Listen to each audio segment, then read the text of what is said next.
In the raw, doing a tour. Government officials bringing the law. You never see what you never saw. 303, open the door. Knowledge reigns, that is the game. Ignorance, that is insane. Don't fall for it. The reps and the Dems are the same. This one's shooting us up. That one's locking us up. This one got us stuck. That one's out of luck. You can front if you need to. The cycle never ends. No justice, but in 4 years they hyping us again. Don't fall for it. Don't fall for it. Don't fall for it. Don't fall for it. If you thinking and you earning and you drinking and you burning and you really not concerning with the news and what they learning, don't fall for it. Don't fall for it. Don't fall for it. Don't fall for it. If you love it, never hate it. You agree it, don't debate it. HBC, you educated. Your degree is highly rated. Don't fall for it. Don't fall for it. Don't you fall for it. Don't fall for it. Yo, me, I'm not a fake dude. I'ma keep it real. They see through it all, and America needs a heel deal. America ain't guilty. This is basic, no debate. But these people are debating and they hating. They should wait. It was bickering amongst ourselves and got us in this state. Yeah, the truth is inconvenient, but the truth is never late. 90.7 WTCC FM, brand new music from KRS-One. New album called In Between the Protests. There's a lot that goes on in between the protests. It's like talking about what's going on in between the lines, y'all. So listen, tonight we're gonna have a nice lineup, great conversation for tonight. So brother, sister, how y'all doing? Introduce yourselves. We are live on 90.7 WTCC. We're also live on Facebook, Twitch, YouTube, and all that good stuff. Talk to me. Sister, how y'all doing? Sisters first. Thank you. I appreciate that. I'm Tanisha Arena, Executive Director of Arise for Social Justice, located here in Springfield, and I'm excited to be a part of this conversation. All right. Yeah. And Tanisha originally was coming on, Gary, before we blocked in Dr. Umar for this Monday, so we had her scheduled to talk about some of the things that are happening on the local level. Tanisha, as you know, was like super involved in a little bit of everything. And then we got my brother, Gary Porter. What's up, brother? I'm good, brother. Hotep to you and to Rob and to the sister. So my name's Gary Porter. I'm the Administrative Director of the African Diaspora Mental Health Association. I am pleased to be here. I just got off the phone with Dr. Umar, and he said that he will be logging on 10 minutes late, but he will be here. Okay, that's not a problem at all. We got y'all on here, so we good. But when he comes, poof, we're gonna light the fireplace, warm the place up. So, I got another cut I need to play real quick, then we'll come back and just kick off the conversation. Is that cool with y'all? We'll talk about something. Tanisha, I know you're loaded because we already had you locked loaded for some good stuff. I got another cut I need to play real quick. I know there was an item or two that you had wanted to engage in. I know you're loaded because we already had you locked loaded for some. Don't play shy now. Don't make me go to Holyoke Media. Nah. Wait. Why you gonna call me out like that? Yeah, like, there's a few things. Sugar. There's a few things that I have some thoughts and feelings about that are happening in this city. That's what's up. Yeah. So why don't you rather than play this song, why don't you tell people exactly what it is that Arise for Social Justice do and what it is they do and what your role is in all that stuff. And then we'll get down to some of the other pressing issues that you'd like to discuss as well.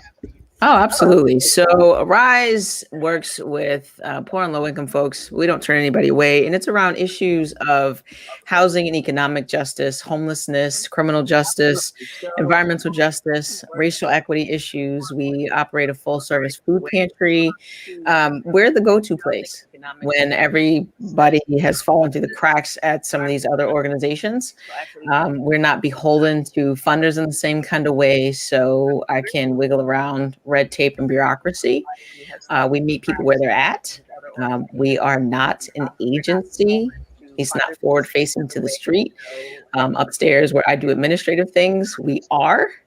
But out in the community, we don't have to function in that way. And that gives us the freedom and flexibility to actually give people solutions that have value, right? Like you don't need to give me your arm, leg, and blood of your firstborn to get help. that gives us the freedom and flexibility to actually. And I'm assuming that you guys are give now to people create a solutions whole that have value, new client right? Like, you population. don't need Your to job give is me to your work arm, with them, leg, help them whatever you're transition, born and to get help. help them become more independent in contrast to some of the other nonprofits that are out there. Am I correct in my assumption? Yes. Like I actually want to solve the problems that we have, you know, and elevate folks in the ways that they see fit, in ways that make sense. And I think that it encompasses a lot of things that we're not talking about in nonprofit spaces. I mean, when I look out my window, when I'm in the office, I see a community that is struggling through addiction, but that's also coming from places of trauma. I mean, poverty is violence. Violence is trauma, right? So if we are going to talk about healing in our communities, we have to address that trauma piece first. And who's having that kind of conversation? Violence is trauma. Right. So if we are going to talk about healing in our community, outside of your organization and then the African Diaspora Mental Health Association, I don't know too many other organizations or any other entities that are really addressing it from that perspective. Brother Porter, am I correct in my assumption in terms of you guys address that as well, but in your own way? Yeah, well, we absolutely address it, and we address it in the only way, and that's dealing with the issue of post-traumatic slave syndrome. So I appreciate my sister perspective, but I know that her agency services the broader community. My agency also services the broader community, but we were created specifically for the African community. So when we deal with these issues, we are not just trauma informed, but post traumatic slave syndrome informed, which is really important. And we're going to continue to move in that direction and encourage or try to encourage other brothers and sisters in the city to join us in that conversation. This is the only conversation that we believe will aid our people.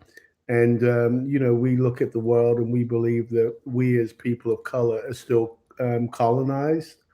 And that is an issue.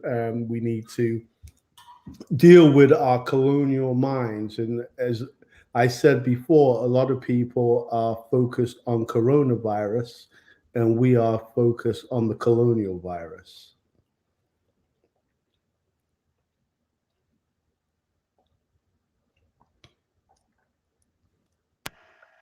I like that, the coronavirus.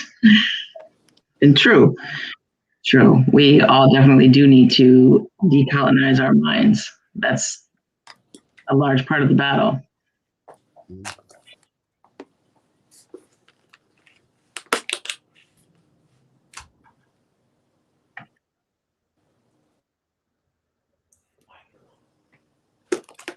Dal, your mic is on mute. Okay. Well, we have Dr. Umar Johnson joining us this evening. How you doing tonight, brother? Peace and black power. Glad to be with you. I'm digging it. My name is D.Moss. That's my co-host for the evening, Rob Jones.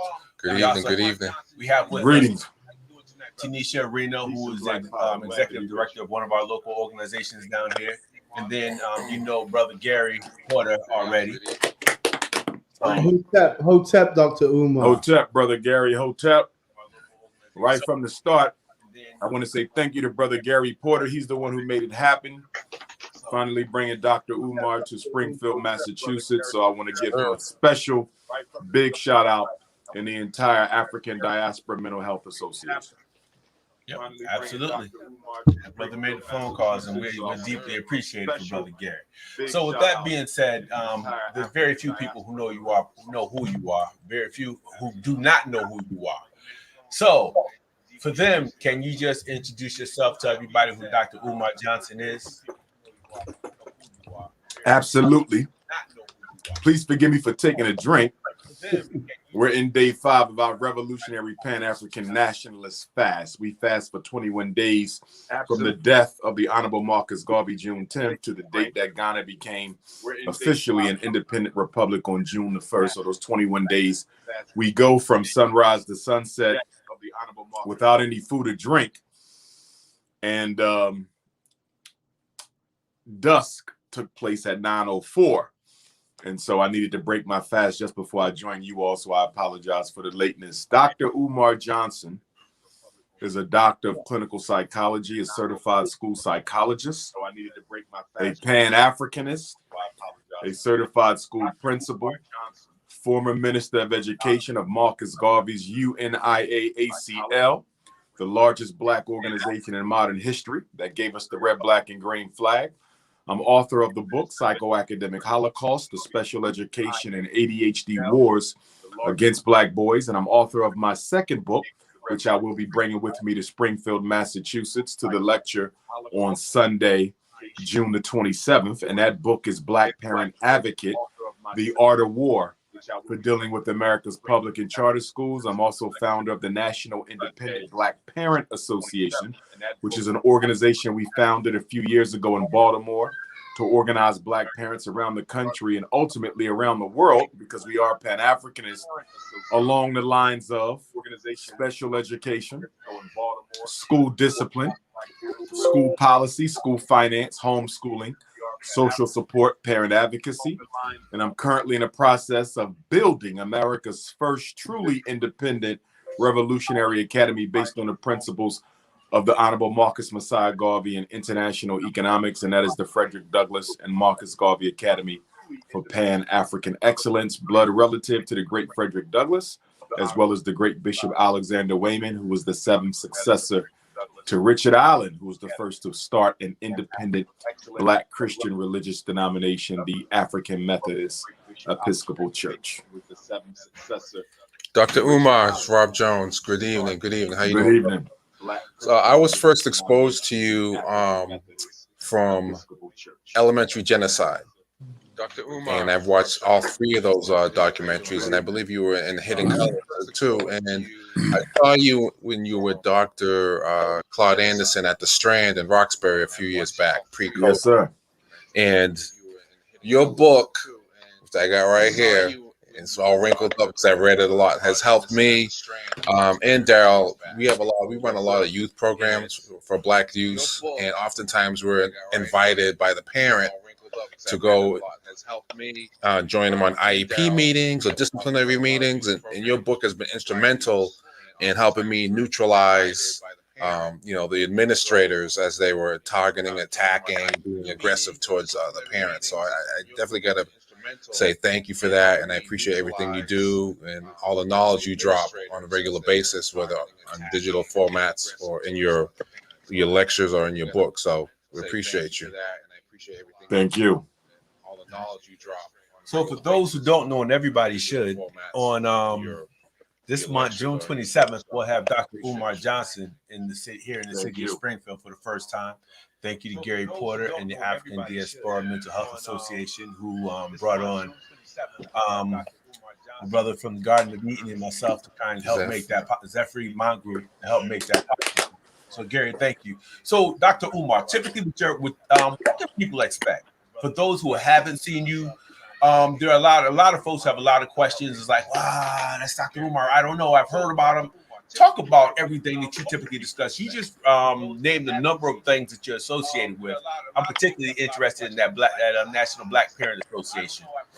As a parent, I'd like to know more about that. But if you don't mind, man, just break that down for us so we'll know what to expect. We want to make sure that everybody's, if they can't get in the building, we want to make sure they can hear it if we put a speaker outside. Well, I would say that the Ifa Tunde experience is different for everyone. Okay. But I would say that probably nobody ever leaves a Dr. Umar lecture having not been challenged in their thinking, whether that is pro or con. Nobody is left the way they came in.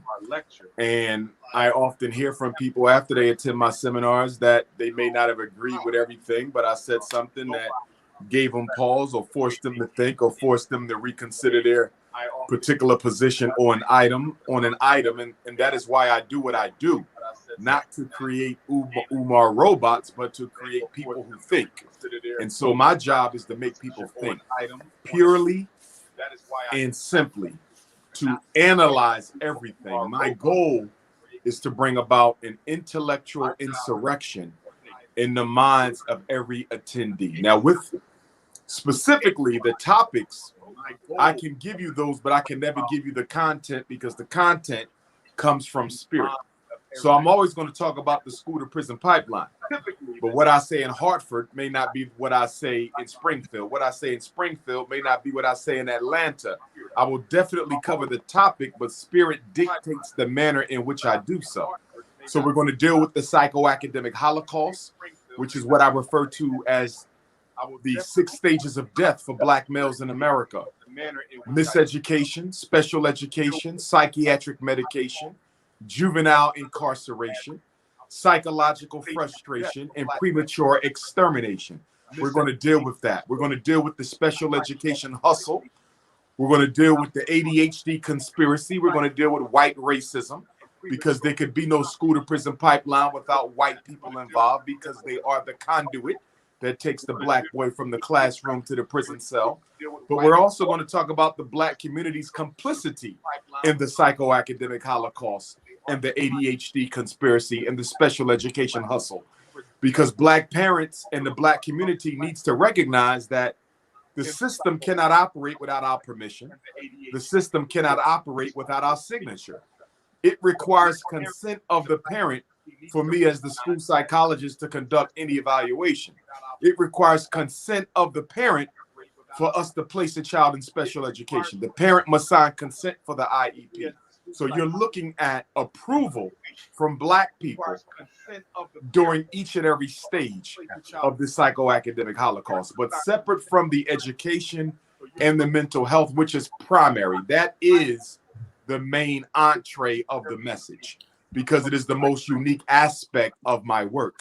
But then we also have to deal with the Black family. We have to deal with Black politics. We have to deal with Black economics. We have to deal with post-traumatic slavery disease. We have to deal with white supremacy. So I take my audience on a tour. Okay, we start with school to prison, but we can end up in almost any place.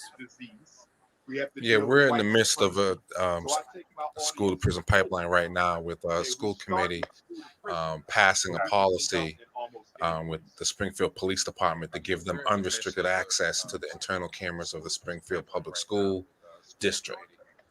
They didn't have that before, so it's unprecedented at this time. And the Springfield Police Department was investigated by the Department of Justice. I think one of the only police departments in the country during the Trump administration to be investigated, and they got an F: corruption, excessive force, just to name a couple. So you're going to give this organization the power to watch our babies in the morning, all the way in the afternoon, 5 days a week. So you're going to give this organization. I don't agree with that. I don't agree with what they're doing. I agree with what you're saying. I don't agree with what they're doing. But then the Black community has to look at itself and ask ourselves, how are we pushing back? How often do we attend the school board meetings where the decisions are being made? How often do we make our voices heard at those school board sessions when they're discussing these types of plans? I often say one of the most segregated places in America, or should I say the most segregated place in America, is not the church on Sunday, but the school board meeting on the weekday, because you can hardly find Black parents at the school board meetings. We're not there. That's where the budgets are handed out. That's where the contracts are handed out. That's where the policies are made. We do not attend school board meetings. That policy right there, I can almost guarantee you, was discussed and deliberated upon at a school board meeting before it became policy for the district to do that. But we're not there. So we have to look at our apathy. We have to look at the apathy of the American African as it relates to public education. But then at a much greater level, we have to look at the fact that we have the financial wherewithal as American Africans to change the educational trajectory for Black children. Why are our children in white public schools to begin with, when they belong to a community that spends $2 billion on Air Jordans every year, for $4 billion on liquor every year, multiple billions of dollars on video games every year, $30 billion on hair and beauty products every year? Why are they even in the school to begin with? So at the end of the day, as much of a role as racism has played in the destruction of Black children, the Black community has been its greatest asset and ally. Can you talk about the charter schools for a minute? Because it seems like, based on what you were saying, a lot of parents look at the charter schools as a panacea for, taking their kids out of the public schools and the miseducation of the public schools, thinking that the charter schools are going to do a better job. Charter schools were created to defund, depopulate, and ultimately destroy public education. That doesn't mean I don't support the Black charter schools, because I do. There's a lot of Black charter schools across the country that I think do an excellent job helping and saving our children. But with that being said, no matter how many charter schools do an excellent job saving our children, that does not take away the fact that charter schools were started to destroy public education, and particularly public education in the inner cities. One of the reasons charter schools were initially created in the 1990s coming out of Minnesota, which is where I believe the first charter schools were, and there's hardly any Black people in Minnesota, but they were created because white people who could not afford to send their child to a private education petitioned this state legislature to create an opportunity for them to use public money to give their children a private education. But because you can't use public money for private education, there was a great compromise. And that compromise brought about the charter school, a school that is publicly funded, but is operated by private citizens. But what it is important for everybody to understand is that although the charter school is publicly funded but operated and overseen by private citizens, it is a public entity. The state controls the charter school, and most charter schools are under direct supervision from the local public school district. A charter school, by definition, is an alternative public school. It is an alternative public school. But getting back to my earlier point, the reason charter schools were birthed in 1990 was to help white folks use public money to give their children an education that was, quote unquote, almost private. That was one agenda. Another agenda of the charter school was to go into the inner cities and help support the gentrification and ethnic removal campaign of Black people, which is why I refer to charter schools as the #1 weapon and the face of gentrification.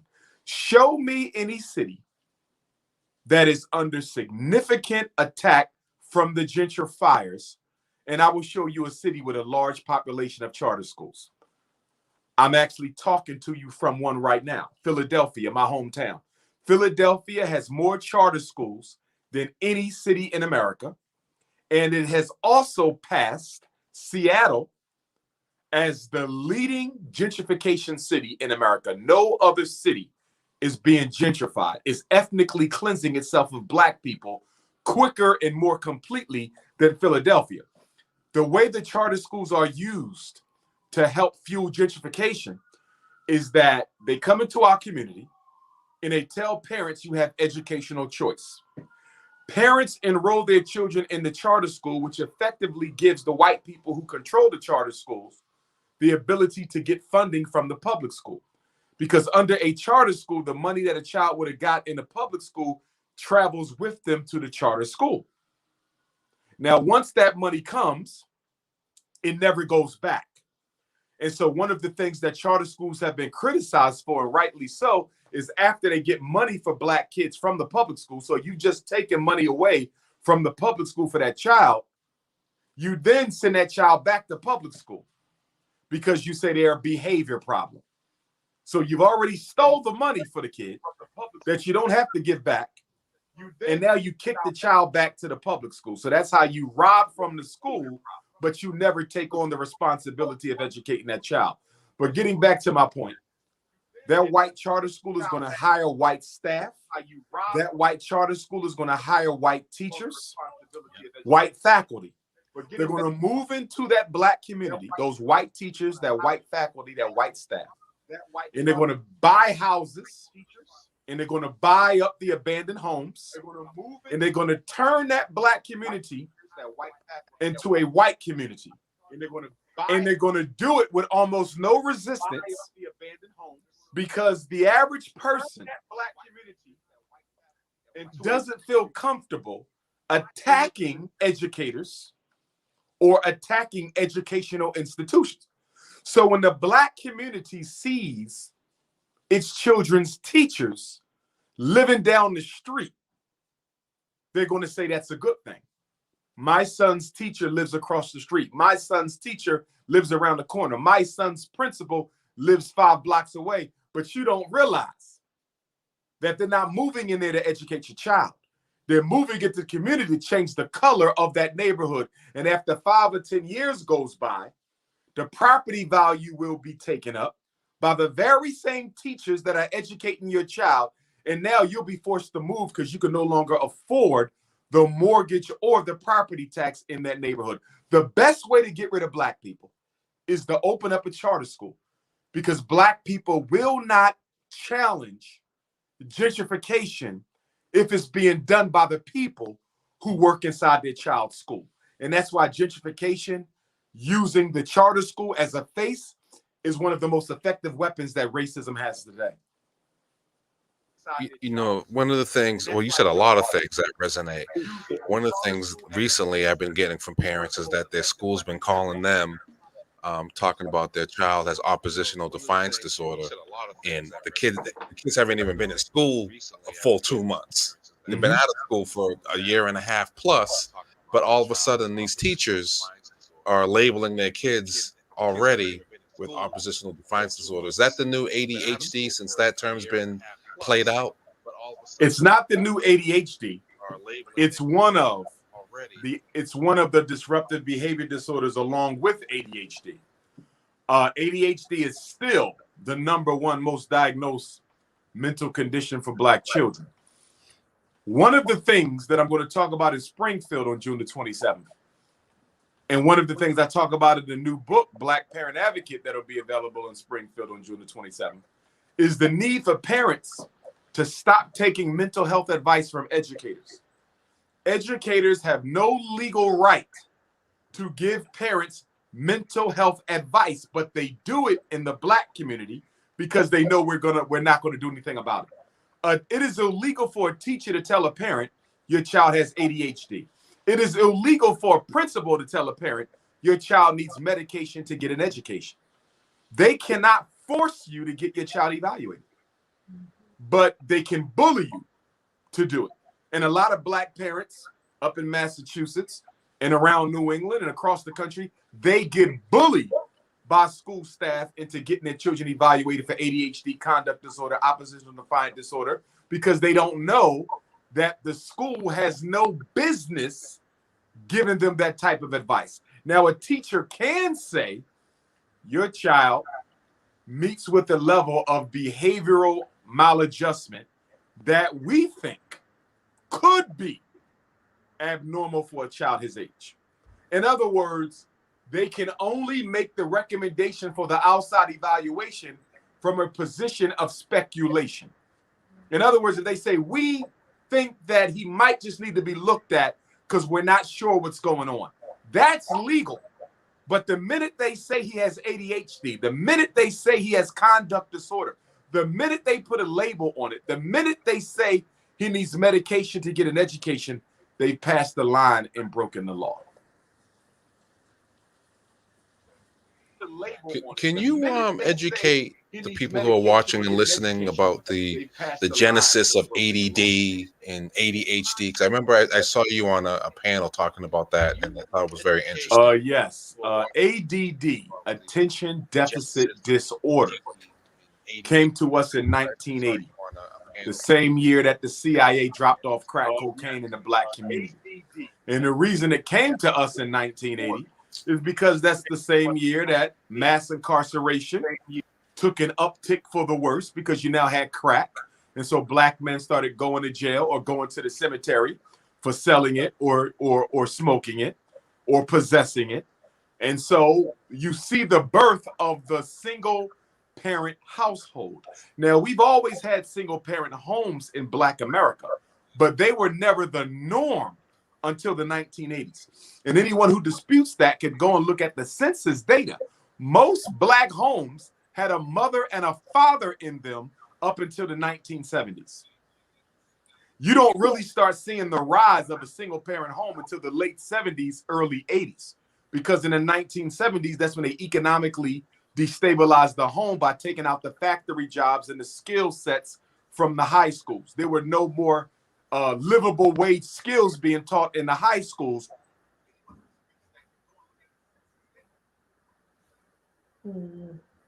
Unemployed black men who would then be more inclined to commit crime to feed their family. Criminals are made, criminals are not born. You can engineer a criminal out of any population you want. You can turn Jews into criminals. You can turn black people into criminals. You can turn Asians into criminals. You can turn Arabs into criminals simply by sabotaging their education and economic opportunities. Criminals are not born.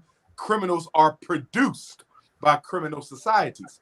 And so ADD came out right at the same time that the incarceration rate for black men went up and the two-parent household in the black community began to go down. The problem, though, with the ADHD label was it wasn't leading to enough prescriptions because there's no drug that can make your child pay attention. And since there's no drug that can make your child pay attention, the drug companies who paid the American Psychiatric Association to invent ADD in the first place were not making enough money. And so 7 years later, in 1987, they upgraded ADD to ADHD. Now, if a child gets evaluated today, they cannot be called attention deficit disorder. It doesn't exist anymore. They are automatically considered to be hyperactive, even if they are not. Now, you can designate a child as ADHD predominantly inattentive. You can say that they are predominantly inattentive, but you cannot say they are not hyperactive.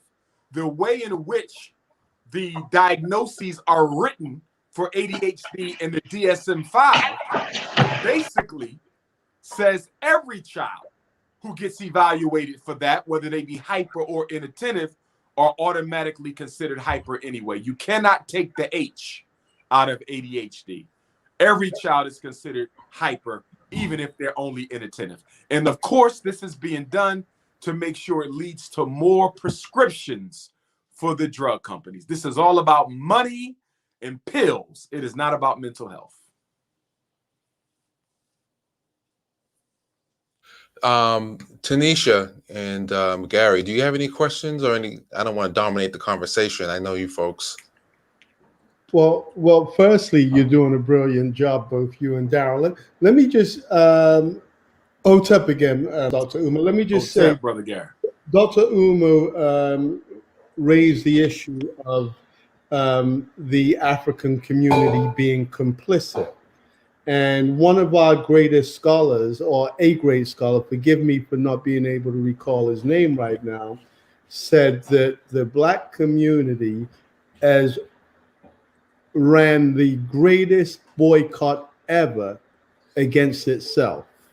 And that is the complicity that Dr. Umar is referring to. Dr. Umar, can you speak about the fear that seems to be prevailing in the mind of the black family? Say that again, Brother Gary. The fear of, give me that again. About this seems to be prevalent in the mind of the black family, in the black man, the black woman, and the black child. There seems to be the fear that just won't seem to shift. I'm going to say this as it relates to our lack of responsibility and accountability towards one another. And as you say, the 400-year boycott against ourselves in this particular context, the American context, black people are afraid of responsibility for ourselves. We don't want it. We do not want it. Most black people who are protesting and marching and voting, they're not doing it because they want to be free. They're not doing it because they want to be independent. They're not doing it because they want to be self-sufficient. They're doing it because they want to be accepted by white people. One of the central contradictions in the Black liberation struggle in America, and I would argue in most European contexts, Canada, the UK, South Africa, I would argue that the central contradiction is that we claim to want liberation, but what we really want is a greater accommodation and acceptance by our oppressor. You know, it reminds me of back in the 70s when in the 60s, when they said that we walked into the state building with a black fist and came out with a job application and the fist was down.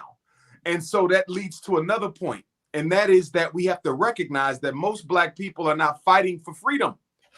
They're fighting for a better position within the superstructure of white supremacy. Absolutely. They're fighting for a better position within the superstructure of white supremacy. And that's why you really don't know your colleagues until you struggle against racism. It doesn't matter how long we talk, build, meet, travel, learn together. It's not until you confront the enemy politically, economically, socially, militaristically, intellectually. It's not until you confront the enemy that you really see what your colleagues are made of. Dr. Kumar, you said when you said getting that position, my brain automatically switched to politics, because you see a lot of people that have our same skin tone but aren't really advocating for us. Can you talk about that, and also maybe clarify some distinctions between non-foundational blacks and foundational blacks? There's a lot of talk going on out there. Yeah, I will not make a distinction between foundational blacks and non-foundational blacks because I reject that entire narrative. As a Pan-Africanist, we are one people. So the only tribe I belong to is the Pan-African tribe, i.e. Africans from around the world who see themselves as brothers and sisters with all other Africans around the world. This new tribalism that's growing up in Black America that says we have to prioritize ourselves and forget every other Black person, that's no different than chauvinism that we face when we visit African nations and countries abroad. I don't support it. I don't condone it. I'm not an ADOS supporter. I'm not an FBA supporter.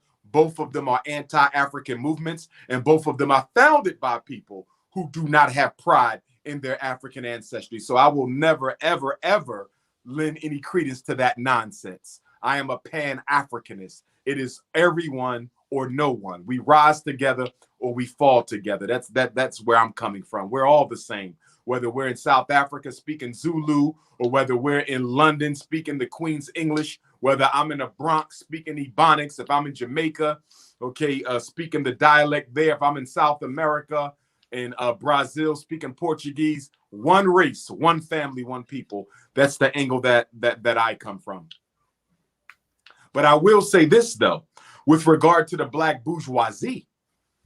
The Black bourgeoisie has been the greatest invention since the Negro. The Negro is the white man's greatest invention, an organism that works against his own best interest without even having to be paid to do so. That's the white man's greatest invention, the Negro. The second greatest invention is the Black bourgeoisie. See, after Dr. King was assassinated, the U.S. government said we can never let this happen again. See, the 1960s almost broke America. We don't realize how close we were to breaking the foundation of this country during the Black Power and Civil Rights struggles.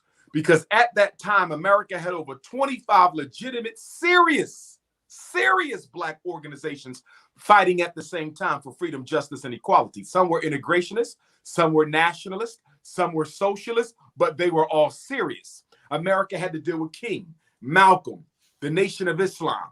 They had to deal with the Panthers, SNCC, the Freedom Riders. They had to deal with so many different organizations that they couldn't keep up with all of them. So after they killed King, they said, we got to get rid of this. We can no longer oppress Black people in whiteface, because oppressing Black people in whiteface makes it obvious to every Black person, whether they're politically educated or not, that the white man is the enemy. So we're going to reinvent white oppression, and we're going to put a black face on it.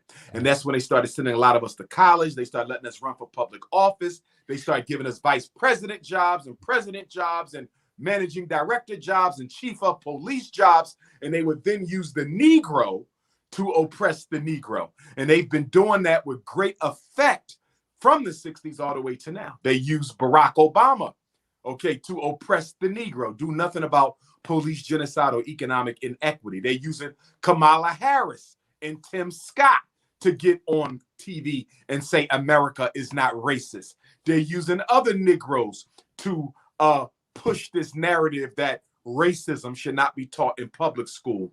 You understand? But it's okay to teach LGBTism, but you can't teach about racism.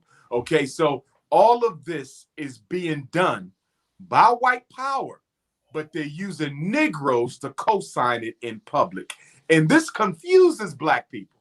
A lot of our people are politically uneducated because we take our political direction from religious institutions. And one of the greatest weapons of black folks in this world, I don't care where you are, the entire diaspora, most of us try to interpret, understand, and solve political phenomena using religious interpretations. And that has had disastrous consequences for us. And so we need to recognize that many of the so-called leaders in our community are nothing but power brokers. Their real job is not leading black people, but controlling black people. And what they do is they broker deals for crumbs between the white racist superstructure and the black underclass. Crumbs is what you get from these misleaders. You do not get concessions. You do not get any valuable assets at all in your struggle. You get crumbs. And most of the time, those crumbs are in the forms of jobs, handouts, poverty programs, and a couple Negroes in high elected seats. Yep.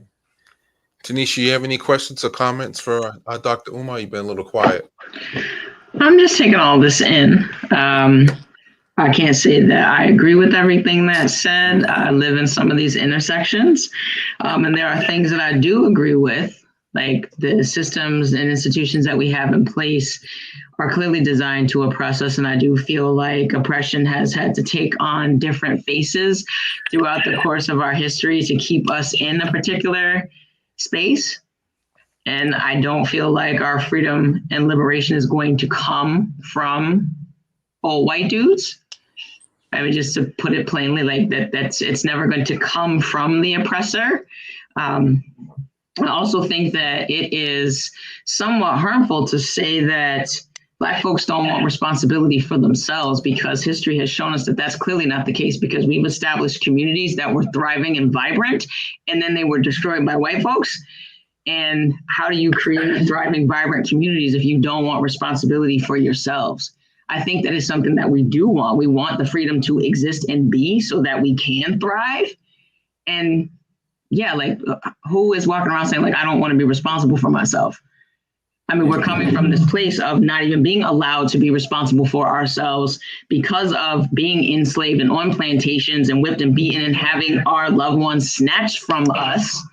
So maybe that might contribute to our inability to be responsible for ourselves, or the fear of stepping into that, because we are dealing with post-traumatic slave syndrome, disease, whatever you want to call it.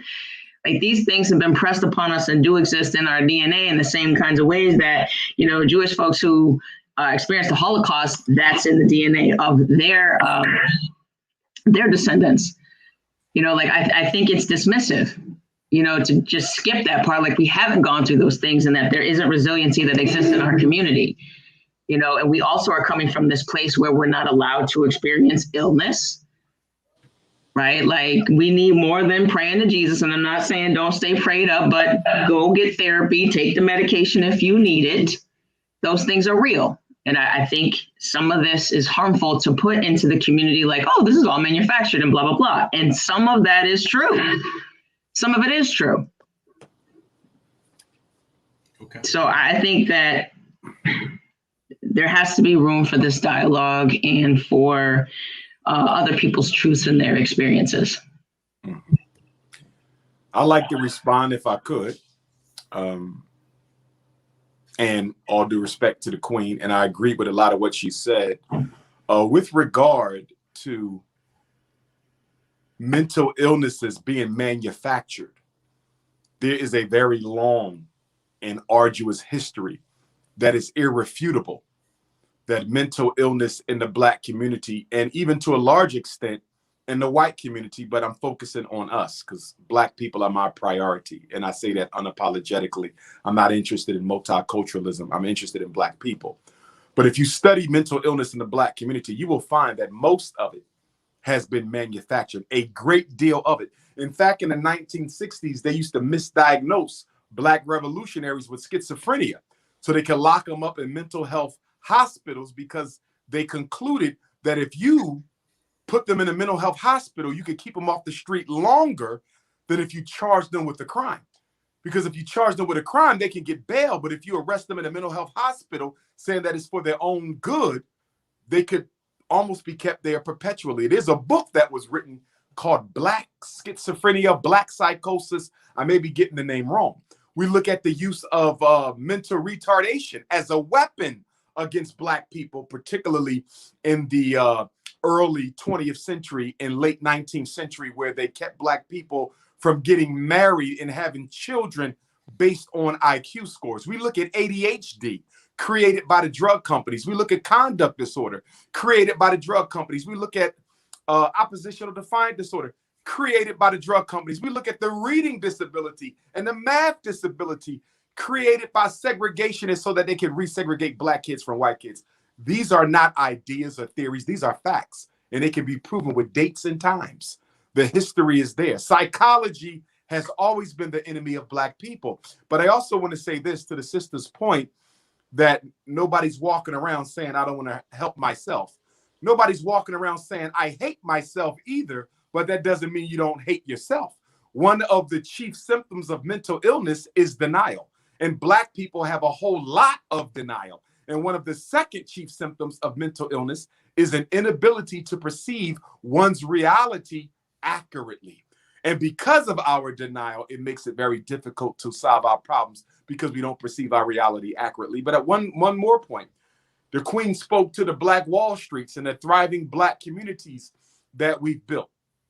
And I would attest to that. I was in a Wilmington on Fire documentary that talked about the Wilmington, North Carolina Black Wall Street that was built and burned down by white supremacists. But let us be clear about the Black Wall Street era. Let us be absolutely clear about the Black Wall Street era. You built those communities because you were forced to do for yourself, because segregation did not allow you to participate in white people's reality. I want to underscore this point, because people say, well, why we don't have no Black Wall Streets now? Because you're allowed to mix and mingle with white folks who you love and have always loved. So the reason we had a Tulsa, the reason we had a Rosewood, the reason we had a Wilmington, the reason we had a Charleston, South Carolina Black Wall Street is because white people said you can't live with us. White people said you can't shop with us. White people said you can't buy with us. You can't do business with us. And so, as we all know, necessity is the mother of invention. And so we had a need to create independent business. We had a need to create independent corporations and communities. That's what gave birth to a Black Wall Street. But the minute desegregation came, the minute the white power structure blew the whistle and said, you don't have to live amongst the Black folks no more, you can come and live with the white folks, the upper class Negroes did what? Ran away from the Black community right to the white suburbs. We operated no less than 500 hospitals in this country. 500 independent Black-owned hospitals. You can hardly count a dozen today. What happened to them Black hospitals? The minute the white hospital started hiring Black doctors, we ran. I'll give you something else. School desegregation, 1954. Nobody told us we had to shut down the Black schools that we had. Nobody forced us to send our kids into the white neighborhoods. We chose to do it because we thought their ice was colder. Mm-hmm. That's why we gave up the Black hospitals. That's why we gave up the Black Wall Streets. And another point on Black Wall Street, and this may not be true for everyone, but it's true for several. Many of those Africans went back and rebuilt the destroyed communities. But guess what? As the years went on and integration appeared to be more promising, the descendants of the original builders of those Black Wall Streets across America did not believe in an independent Black community, and they couldn't wait to sell off their family's property so they can go and try to live a better life with white folks. I'll give you one more point. We often blame the rappers and the athletes for Black boys only wanting to be rappers and athletes. Well, guess what? I look at that problem a whole lot different. The rapper and the athlete is not to blame for the Black boy only wanting to be an entertainer. You know who's really to blame? The Black professional man. Black professional men have abandoned the inner cities. They've abandoned them. Abandoned Black boys. The Black dentist, he's living in a white suburb. The Black doctor, white suburb. Black principal, white suburb. I once had a Black principal brag to me about how much property tax he paid to live in a white suburb. So the reason Black boys don't have role models has nothing to do with the NBA and the NFL and gangster rap. It's because professional Black males have abandoned our children and in many cases abandoned our women because the professional Black man marries out of his race more than the men of any other race put together. Most Black men do not marry white, but Black men marry out the race more than the men of any other race marry outside of theirs. And one more final point, where the sister says she don't believe that, you know, people are just sitting around doing nothing. There's people doing some things. I agree with her, but I want to clarify. My point was collectively and critically doing things that are of significant relevance. And meaning we can all get together and clean the street. Cleaning the street is important. We can all get together, have a block party. That's okay. We can get together and take the kids out. That's all right. When I'm talking about coming together systemically to build as a people, I'm talking about hospitals. I'm talking about banks. I'm talking about schools. I'm talking about supermarkets. I'm talking about manufacturing centers. I'm talking about distribution networks. When do we come together to plot and plan the major institutions that are needed to provide Black people? That's what I'm talking about. But I don't disagree with her point that things are being done. I'm simply saying the things that are most important are being neglected for things that have secondary importance. Dr. Umar, you're a well-traveled individual, and we talked about a lot of issues and challenges we face. Can you touch upon areas where you've been, where you've seen progress, Black teachers, Black economy, Black buildup, Black community? I know everything can't be fire and brimstone. Actually, it is fire and brimstone. It actually is. And I know when I do speak, sometimes people say, oh, you're too harsh.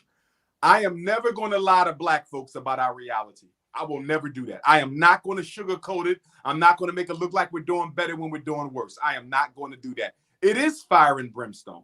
And as someone who's spoken on every continent except Australia, I can tell you that everywhere I go, I get the same question you gave me. If I'm in the UK, they'll ask me, where have you been where Black people are doing it right? If I'm on the West Coast, they'll say, where have you been where Black people are doing it right? If I'm in South America, if I'm in Jamaica, if I'm in St. Croix, St. Thomas, if I'm in Cuba, they're going to ask me, where have you been where Black people are doing it right? And I'm going to be absolutely honest with you. I haven't been to a community on this planet, including in Africa, where Black people are doing it the way that it needs to be done. Everywhere you go in the African world, there's 4 constants. I don't care if you're in Ghana. I don't care if you're in Ethiopia. I don't care if you're in France, London, Brazil, Haiti, Jamaica, North Philly, New York, Brooklyn, Toronto. 4 constants. Number 1, we're praising a white God.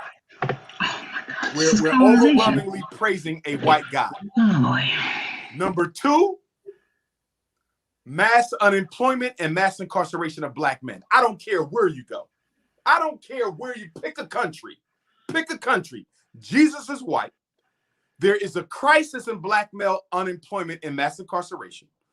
Number 3, somebody else is controlling the Black economy. I have never been anywhere on the planet Earth And if you know of a place, tell me where it is, where black people control their own economy. We don't control the economies in Africa. We don't control the economies in the Caribbean. We don't control the economies in America. I've never been anywhere where the black man and woman controls their own financial destiny. White Jesus, mass incarceration, mass unemployment. We don't control the economy. And everywhere I've been, the black child is being educated on a European white supremacist curriculum. Everywhere I've been in the world. Those are facts. Dr. Umar. I don't doubt that. I don't doubt that at all. There's a brother who asked a question on the sideline, says, peace, Dr. Umar. What about the Maroons in Jamaica who have their own independent nation and currency? I was up in Maroon Town when I went to Jamaica. I didn't get a chance to study them well enough to see exactly what they're doing with regards to their currency and things like that. So I can't speak on that intelligently. I did visit the community, but I can't speak intelligently enough on what they're doing and how they're doing it.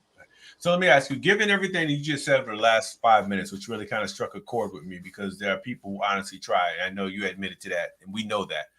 But how do we meet people where they're at in terms of getting this collective action plan and really getting folks on board? I know we have to meet people where they're at.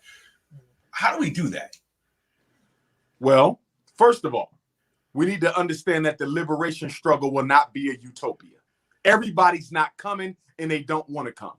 In fact, when I look at the almost 50 million of us in this country, just taking us for right now, the American Africans, that's the immigrants as well as the descendants of those who came over on the ships. All of us, there's almost 50 million Africans in America, irregardless of how we got here. Probably, maybe 5 million are serious and committed to taking the race where we need to go.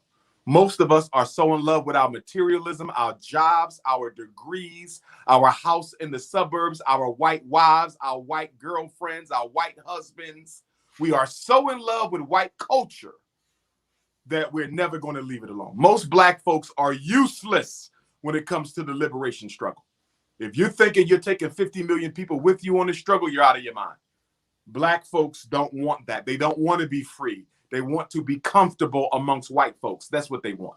Now, having said that, there's enough of us where if we organize together, we could make significant inroads. But you have to find those of like mind. Those who are ready to build have to form their own movement. Because one of the biggest mistakes we've made so far in this first generation of the 21st century is we assume that if somebody is conscious, they want to build and do some work. That is a very false assumption. I can say this because I'm in the conscious community and I'm at the top of the conscious community. And I can tell you that very few people in the conscious community are interested in doing real work. They want to sit on YouTube and make videos. That's it. They're not going to do any work. They think they're too smart to do work. Most of the black people who are going to help us get to where we need to be are everyday black people. Right. I'll tell you right now, if 25 years from now, if we have finally got our act together and transformed Black America and the entire African diaspora into what we needed to be, I will promise you most of the work would have been done by everyday black folks who don't necessarily have the knowledge that would allow them to deem themselves woke or conscious. Conscious and woke people are a barrier to progress because they're so narcissistic about their limited knowledge pool that they think all they have to do is know more in order to change something. They have given up activism. There are very few activists in the woke community. There are very few activists in the conscious community. Very few of them. Very few. One of the biggest differences that separate today's conscious community from the civil rights and black power struggles of the 60s is they did the work. Stokely Carmichael was an intellectual, but he did the work.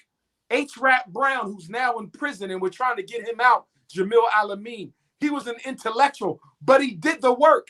Dr. King was an intellectual, but he did the work. Malcolm and Medgar and Huey were intellectuals, but they did the work. How many people in the woke community are out here in these streets really putting in the work, apart from showing up at rallies so they can be seen on CNN. Very few people are doing that. So we got to find the workers, because information isn't going to save Black people. If information was going to save Black people, we'd be free already. Organization saves Black people. Stokely Carmichael, Kwame Ture said, Pan-Africanist. If you organize a little, you get a little done. If you organize some, you get some done. If you organize a lot, you get a lot done. But if you don't organize at all, you don't get anything done. The most honorable Marcus Garvey said, the greatest weapon used against the Negro is disorganization. Why don't Black teachers have an independent Black teachers union? There's no independent Black educators union in America. Are you kidding me? As long and as hard as Black teachers have worked and been overlooked for promotion, fired, mistreated, why you don't have a Black educators union? You don't have ex-offenders, brothers and sisters coming out of prison. They're not organized. And as much as Black people love to vote, we're not even organized as voters. We're all in the Democratic Party or the Republican Party. We're organized for white folks. We're organized for their agenda, but we're not even organized for our own agenda as voters. We are a disorganized people. And the only way we're going to go from where we are to where we need to be is to get organized. Shay. Were you going to say something, Brother Gary? I just was saying a shade to the brother, because I don't know how anybody in their right mind can refute anything the brother said. And so I'm just grateful, Dr. Umar, for coming on. And I hope that, the people listening take heed to what you're saying, because there is no liberation without the organization and the struggle. All right. Dr. And Umar. there's no Black power without an organized Black dollar. That's the other contradiction. We are the only people in the country of the United States who do not systemically, I'm not talking about once in a while. What we've been saying. I'm not talking about, giving Minister Farrakhan $1 million at the Million Man March. I'm not talking about a one-time donation.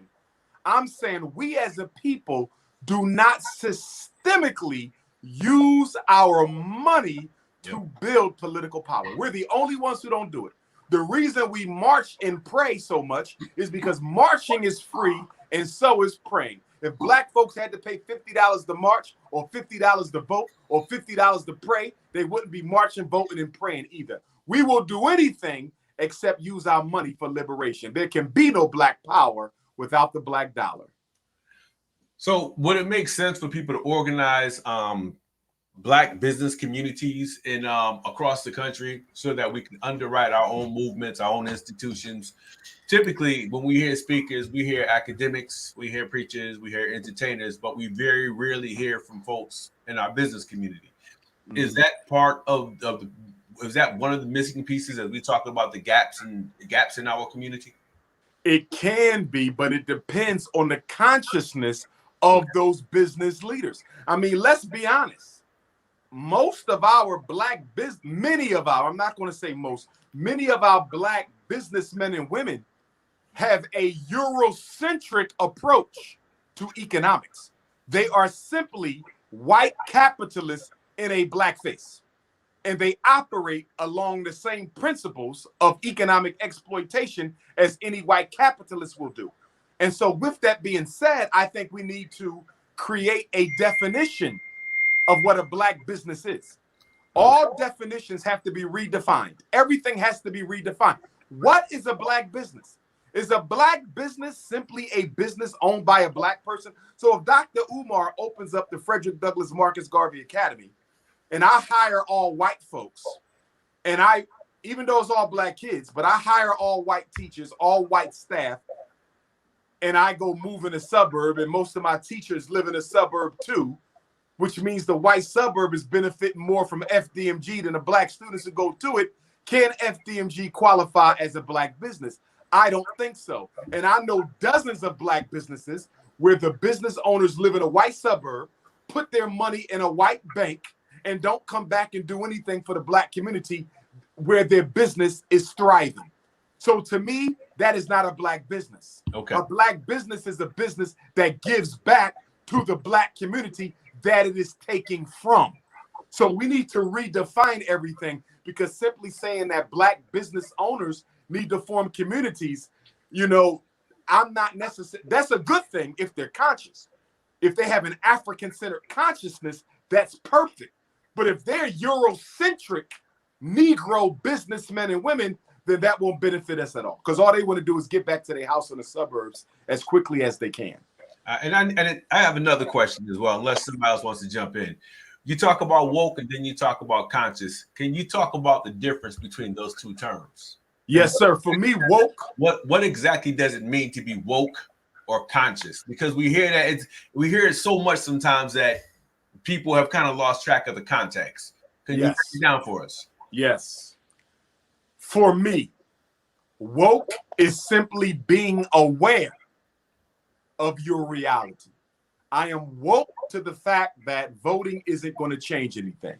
I am woke to the fact that America is racist. I am woke to the fact that there is a school to prison pipeline operating. I'm woke to the fact that no matter how much money you have as a black person in America, you can still be destroyed by racism. Woke is the intellectual awareness of your reality.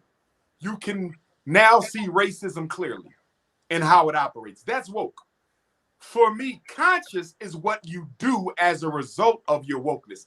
Consciousness is wokeness in action. In other words, if you're not doing anything about the problems that your awakeness has now allowed you to see, then you can't be conscious. Conscious is the next level. Conscious says, because I know racism exists, I have to do this. Because I know there's a school to prison pipeline, I have to do this. Because I know that America is selling a black woman a fairy tale of getting a white Prince Harry to have babies with her so she can forget about the black man, and selling a black man instead he died of a white Becky so he can forget about the black woman. I know they're doing this on purpose to destroy the black family. I now have to do something about it. Being woke is simply intellectual. It changes nothing except the way you see things. But to be conscious is where you start not only changing the way people see things, but changing the way things are. When you are conscious, you do something about the problems that your wokeness allows you to see. So how do we change that narrative? What's the role of black media in all? Black media has become a disgrace. Okay. I am totally disappointed in black media. Totally disappointed. Now, the first newspaper in this country was founded by Pan-Africanists. John Brown Rushworm from Jamaica, one of our first early great Pan-Africanists, one of the first black men to get a college degree, one of the first to go to Liberia to repatriate and to try to build a community over there for Africans in the diaspora who wanted to come home. He started Freedom's Journal in New York City with Samuel Cornish, who was from Delaware, by the way, where FDMG is. And I believe that was 1827, 28, few years before the Nat Turner War. If I remember correctly, the motto of Freedom's Journal, a Pan-Africanist paper, was to educate and to agitate. To educate black people and to advocate for black people. Black media doesn't do this. I don't see Ebony and Essence and Jet. I don't see these millions of YouTube channels. I don't see none of these black media, I see very few of these black media sites, papers, magazines, or platforms educating or advocating. You know what I see? I see gossip. Yep. I see celebrity news. Mm-hmm. I see slander. Yep. I see defamation of character. Yep. You understand? And it's killing me because I'm like, with all the problems black people have, when is the last time you read a good investigative story on how the medical industry is systemically killing off black folks? When is the last time you read a good investigative story on the school to prison pipeline? When is the last time you read a good investigative story by black folks on black media about gentrification. When is the last time you read a good investigative story by black people on a black media platform about reparations? You don't.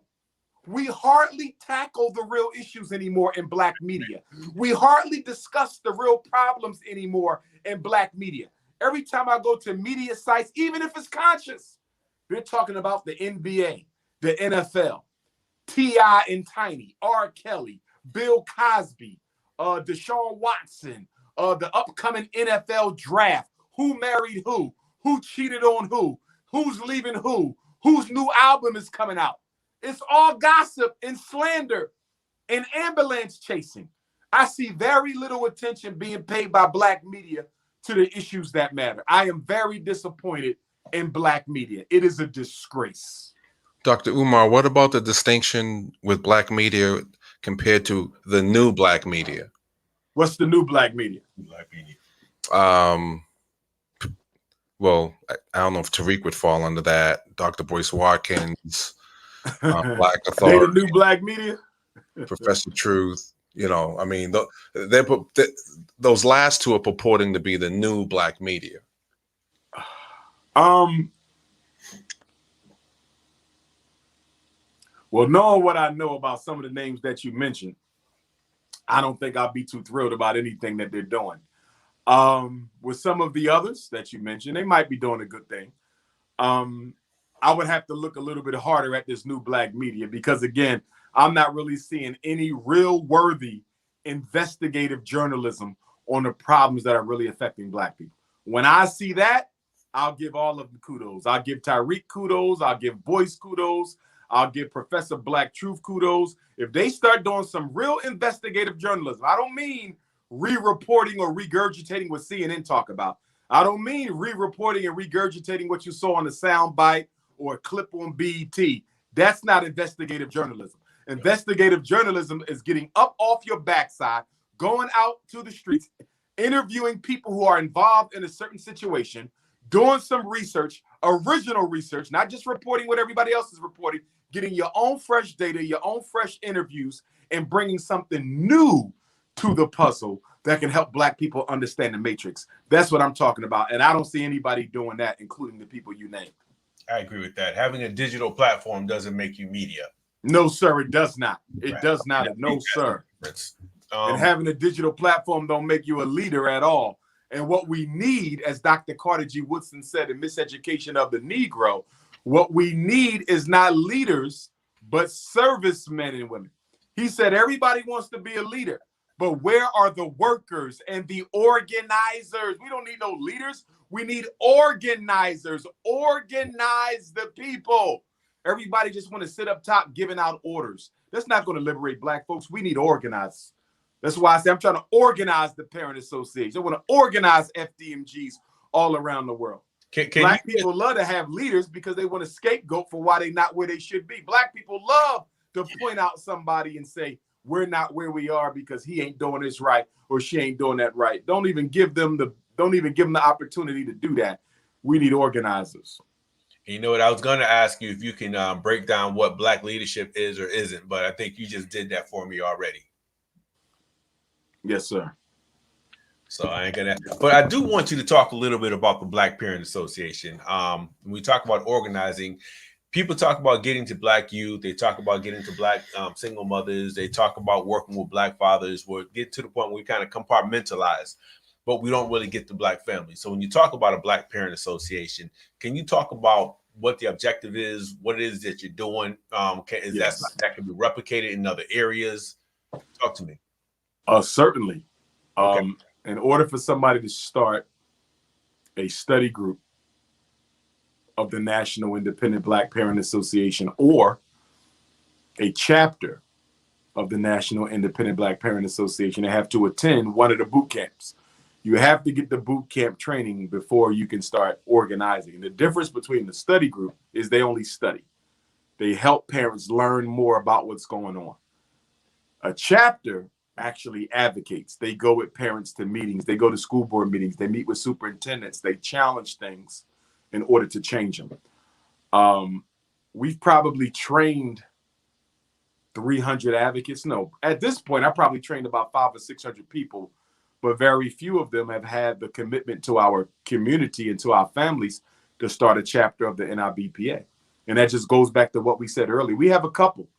We have Sister Kalia up in Montclair, New Jersey. She is probably the greatest example I have in the organization of a parent who has taken on the challenge, and she has been with us from the beginning, and she is doing an excellent job up in the Montclair School District in New Jersey. But we need more. We need people who really care to get out here. But I do want to say this. Yep. One of the reasons why a lot of people are not interested in joining NIBPA is because school districts are often the largest employers in many states. For example, the school district of Philadelphia employs more people than the city government of Philadelphia and the Pennsylvania state government. New York City, I'm willing to bet, New York City Public Schools employs more people than the state of New York government and probably the city of New York government. Okay. So people don't like to take on school districts because down the road, they might want a job. Down the road, they might want a contract. Down the road, they might want a grant. One of the reasons we got to have the NIBPA is because a lot of attorneys are not going to take on some of the cases that our parents need to be taken on because one day they might want to get some litigation work from the school district. My point is, a lot of people don't like fighting school districts because they have so much power and so much money. Yeah, I think a lot of and that's why we founded the NIBPA. That's why makes sense. Why do you never see pastors take on school districts? You hardly ever see pastors, the black church, take on the school. You know why? They're too busy getting grants for the after-school program and grants for their daycare and grants for this and grants for that. So they like to form partnerships with our oppressor. That's the new black leadership. The new black leadership doesn't want to fight for black people. It wants to build a relationship with the oppressor. That's one of the biggest changes in black leadership from the 50s and 60s to the 2000s. Back then, we fought, we confronted, we agitated, we got in people's faces. We don't do that no more. Now we want to have dinner, lunch, coffee, tea. We don't want to fight no more. We want to join forces. How in the hell can the oppressed collaborate with the oppressor? How can the slave collaborate with the slave master? How can the rape victim collaborate with the rapist? But somehow that's what black leadership has found a way to do. They collaborate with the oppressor. Congressional Black Caucus, for example. Congressional Black Caucus, I believe, is 59 Negroes, 59 of our congresspersons who are of African ancestry. That's your U.S. Senate, which is only like 2 or 3 people. And then the rest of them are crowded in the ghetto of the House of Representatives. 60 Negroes who come out every 4 years and beg black people to vote for another white person for the president. Every 4 years, they have a job to go out and get black people to vote for the new white person, the new white savior, the new white Jesus, whether it's Bill Clinton or Barack Obama, Joe Biden. Their job is to make black folks go and vote for a new white savior every 4 years. And then when that new white savior does nothing for black folks, the Congressional Black Caucus is nowhere to be found. Look at Joe Biden's neglect of the black agenda, which is taking place at the same time that he's advocating so strongly for Asians and transgenders and immigrants. Look at it. But you don't see the Congressional Black Caucus taking a walk up to the White House. You don't see them getting on the news and blasting Joe Biden for ignoring black people after they done went out here and begged black people to vote for him. And guess what? They're not going to do anything because the new black leadership is all about building relationships with the oppressor. They are a waste of time. And that's why one of the things I'm going to have before the year out is a black revolutionary political convention where we can choose our own grassroots candidates and get some of these bourgeois Negroes out of office who ain't doing nothing but taking up space and waiting until they retire. Because, you know, a lot of black people run for office not to help anybody, but to get their pension. Because in many jurisdictions, if you serve in elected office for 1 or 2 terms, you are guaranteed a state pension for the rest of your life. So for most of them, they're so comfortable. They're like, hey, I got my pension. I got my retirement. I got all the little deals I done made on the side. I'm cool. They're too comfortable to fight for black folks anymore. So we got to get them up out of there and get some fresh revolutionary young blood up in those elected offices. Sometimes it's just to enhance their resume. But Dr. Johnson, what I'm not going to do is keep you on all night because I want people to make sure they're in the house on June 27th. I think we gave them enough soul food to chew on for a night. They need to be there on June 27th. And can you talk about your books? I want to make sure people come prepared to purchase the book. Yes. And, talk about that. And then we'll Black Parent Advocate is a natural follow-up to Psychoacademic Holocaust. Psychoacademic Holocaust could be considered the war manual, and Black Parent Advocate could be considered the strategy and tactic guide. So with Black Parent Advocate, we taught the parents about the system, how it operates, what it does. We also told them how to fight back. But the book is largely about making sure you understand how the 6 stages of the psychoacademic Holocaust operate. Okay. Black Parent Advocate is all about intervention. The first half is what we call correspondence, and the second half is documentation. In the first half, we teach parents how to respond. The first half is nothing but letters. Okay. Letters dealing with different specific issues that Black parents confront on a regular basis, such as they want you to get your child evaluated for a reading disability, but you don't believe they have a reading disability. How do you respond to that? Your child is in special ed, but they haven't been getting a quality service. How do you demand one? You think your child is eligible for mentally gifted services, but you don't know how to ask for it. Or the school denies your request for a mentally gifted eval. How do you respond? The school tells you your child can't come back unless they're on medication. That's illegal. How do you respond? Most of my advocacy work with Black parents over the past 20 plus years has been teaching them how to respond to the schools. So the first half of the book is nothing but sample letters that parents can recreate and submit to effectively protect their child from the school to prison pipeline. And the second half of the book is what we call documentation. And that's where I teach parents how to understand some of the more common documents that they will find in the school. So how to understand the psychological evaluation report, how to understand the IEP, how to understand the behavior plan, how to understand the functional behavioral assessment, how to understand the pre-referral academic intervention plan, how to conduct yourself at a school meeting. There's a chapter on homeschooling.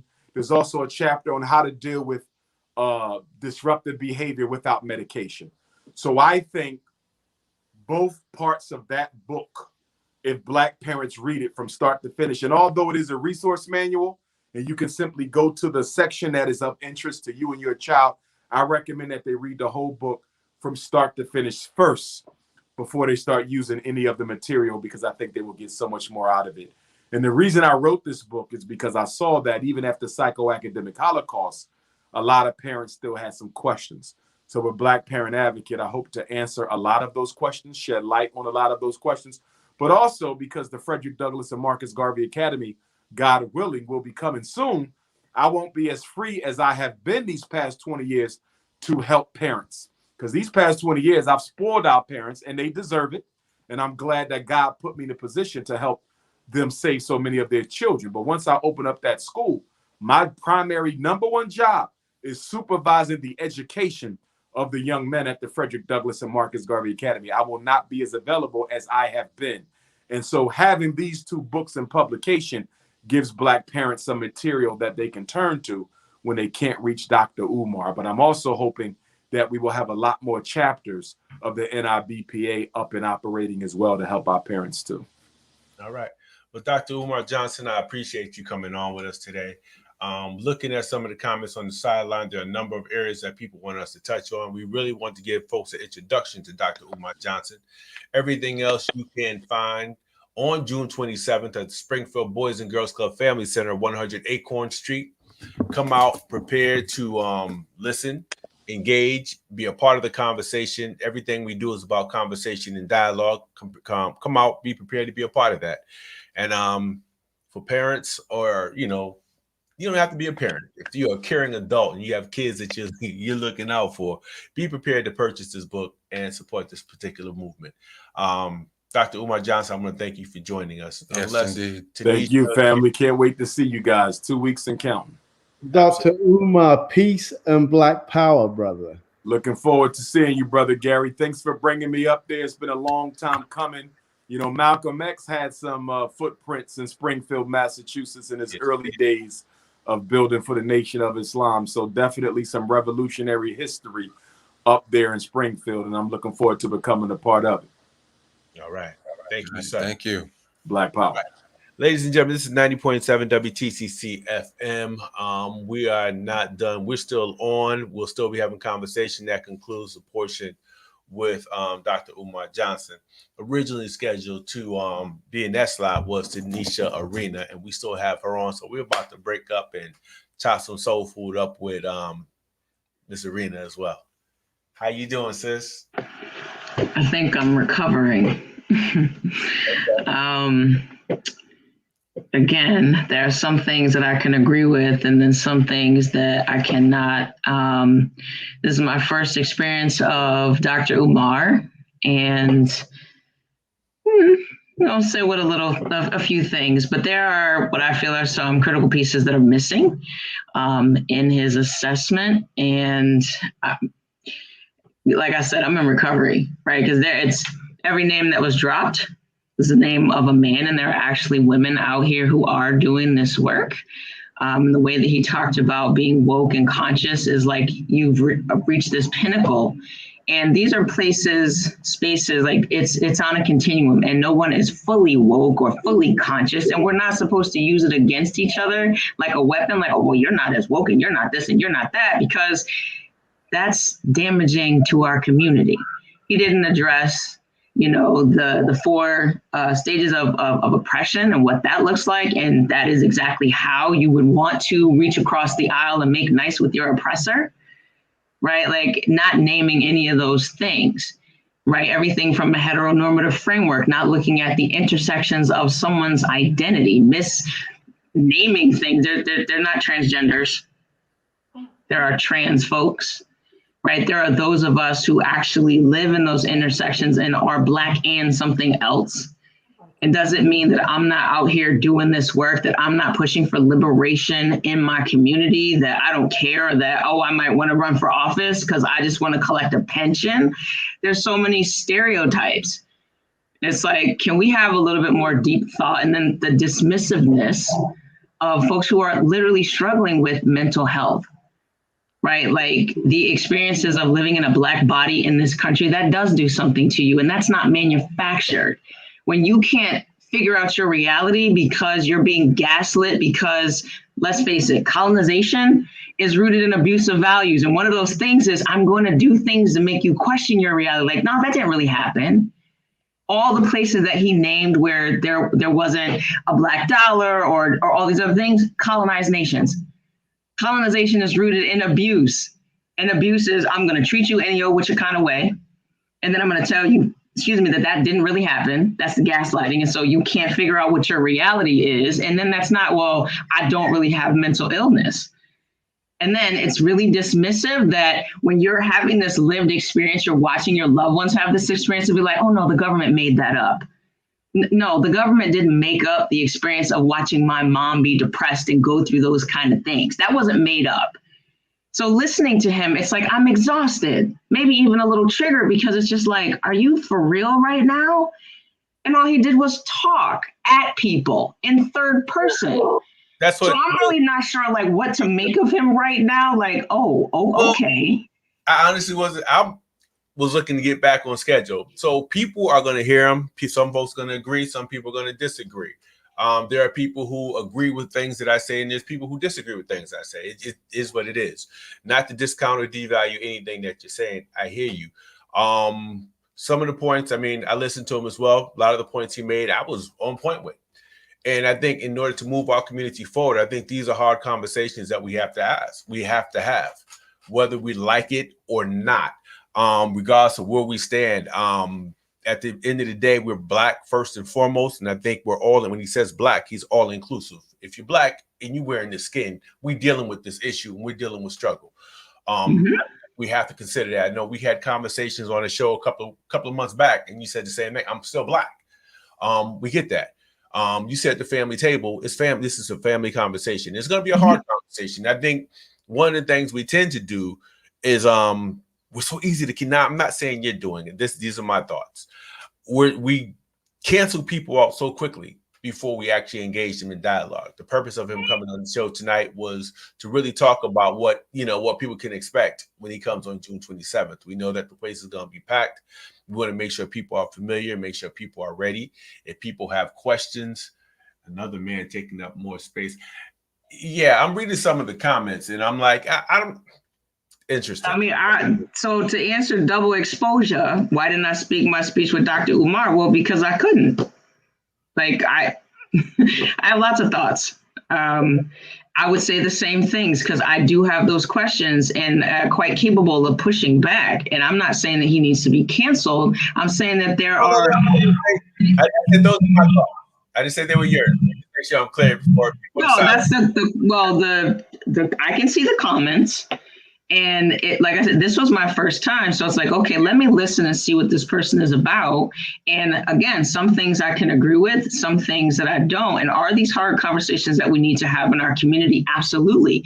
But you can't have a conversation when you're literally blaming people for things that are on them that they didn't place there. Right? Like we are living in a white supremacist system. Racism and capitalism go together. They've been dating since about 1619, and that's real. That oppression has created these other conditions. So he's right about that. Like criminals are not born, they are created. Under-resourced communities create the conditions for violence that lead to the over-policing, that lead to everything else that we're seeing. Is the school to prison pipeline real? Absolutely. That is in my reality. I'm woke and I can see that. And I also know that there are things that we need to do about that. I also know that in our under-resourced, stressed out communities, folks don't have the bandwidth. And that's also something that he's not naming. Like I consider myself a pretty well-resourced person, right? I have access to therapy, all kind of academia, everything else. When I tell you that I feel exhausted dealing with the things that I have to deal with in our community and uplifting and meeting folks where they're at and hearing about the things that are on us, that's me. What about somebody who isn't as resourced, who doesn't have that access? What's happening for them? And those are the things that he wasn't talking about. It was just like, well, I'm blaming you and you don't want to be responsible. And it's like, I don't think that's the case at all. Far from it. But when your back's against the wall, you're working two jobs because you're trying to get by. Oh, and you are struggling with your mental health because you're struggling to get by. And we're still in the middle of a pandemic and nobody wants to name that or even the reasons why you might not want to get vaccinated because the government's been doing shady stuff to Black people since forever. That also matters. And then we need to talk about, we don't need white folks to uphold white supremacy. And that's why you could have somebody with a Black face in office who really isn't doing things that's benefiting our community, because whiteness is about proximity to power. And people do get drunk on that. It's like, oh, if I could just get me some. Also relics of plantation politics, because if I could just get in the house, they won't treat me as bad, but they still won't treat you bad. And that's the whole point. And can we get people to be able to see that and understand it and then move forward, but not blame them for what they don't know? And then some people know that they don't know and they don't care. Like there's a lot at play that just was missing, right? And it's also, yeah, I'll be queen and everything else, but my name is Tanisha, right? And I have value in the space as a woman. And a lot of times I'm sitting in these spaces with y'all, I'm the only woman in this space, right? And what that also looks like. And I know that there are women out here doing the work. I mean, Kimberly Crenshaw is like my absolute favorite. And what did she talk about? Intersectionality, which is my experience as a Black woman dealing with racism and sexism. And in this kind of space, that's what that looks like. And I'm not dismissing him for his work and everything that he's saying, because there are valid pieces to take with it. But at the same time, there's some other stuff. Right. And again, the comments, he's not looking to uplift. He's looking to make roads for change. Agreed. Because again, our liberation is not going to come from our oppressor. That's not how this works. But demonizing people at the same time and using your wokeness in a way that's weaponizing, that's not helping either. Tanisha, you're very passionate and compassionate. I can tell by all the things that you mentioned. Do a lot of people with issues that your organization is built in addressing and helping, do a lot of people know about what you guys are doing, or do a lot of people access your services? They do.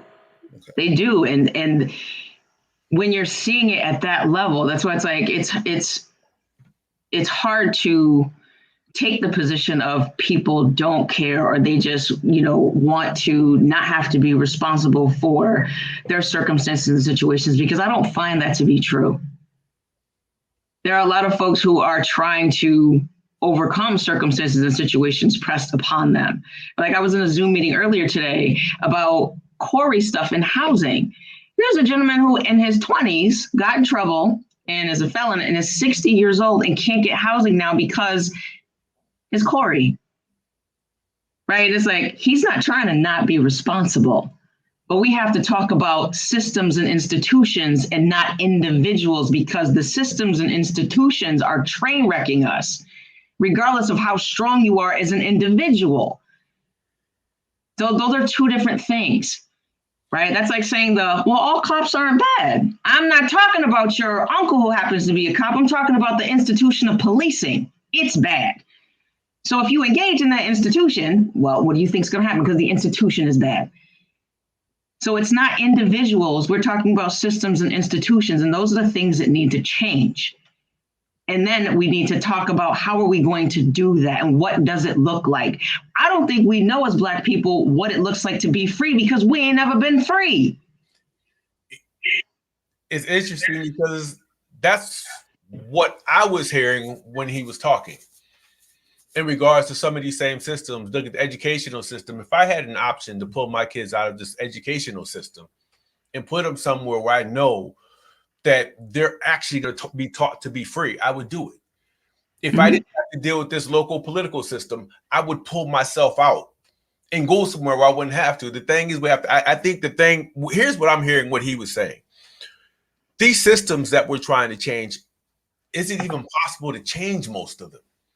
As you stated, white supremacy is so embedded in this system, you can't tell where one end and the other, and one ends and the other begins. But at some point, I think, again, when I talk about hard questions, these are family conversations. That means brother, sister, mother, auntie, uncle, whatever. We all have to be a part of this conversation to talk about what that picture, what that vision looks like in Black freedom. And I think that's the time when we all have to take our hats off and just leave our hats and our egos at the door and say, this is what it looks like for me. So I don't think there's any one person who can come and just speak and that's just the end all to be all on this conversation. I think there's a myriad of voices that have to be heard, because we're talking about so many different stratas. We really have to have these conversations, but then the conversation really have to revolve around, do we want to continue to tolerate white supremacy? No. We want to tolerate this machine that they have created. And I'm not disagreeing with you. These are just my thoughts. So I'm reading some of the things on the sidelines, and I'm just saying, well, what's the bigger issue? Someone says just another, just more men doing what they do. And the thing is, I've sat at tables when it was all women, and then there's me on a number of occasions. And it's like, I get that. And I understand, some of the other issues that we have to deal with within our families.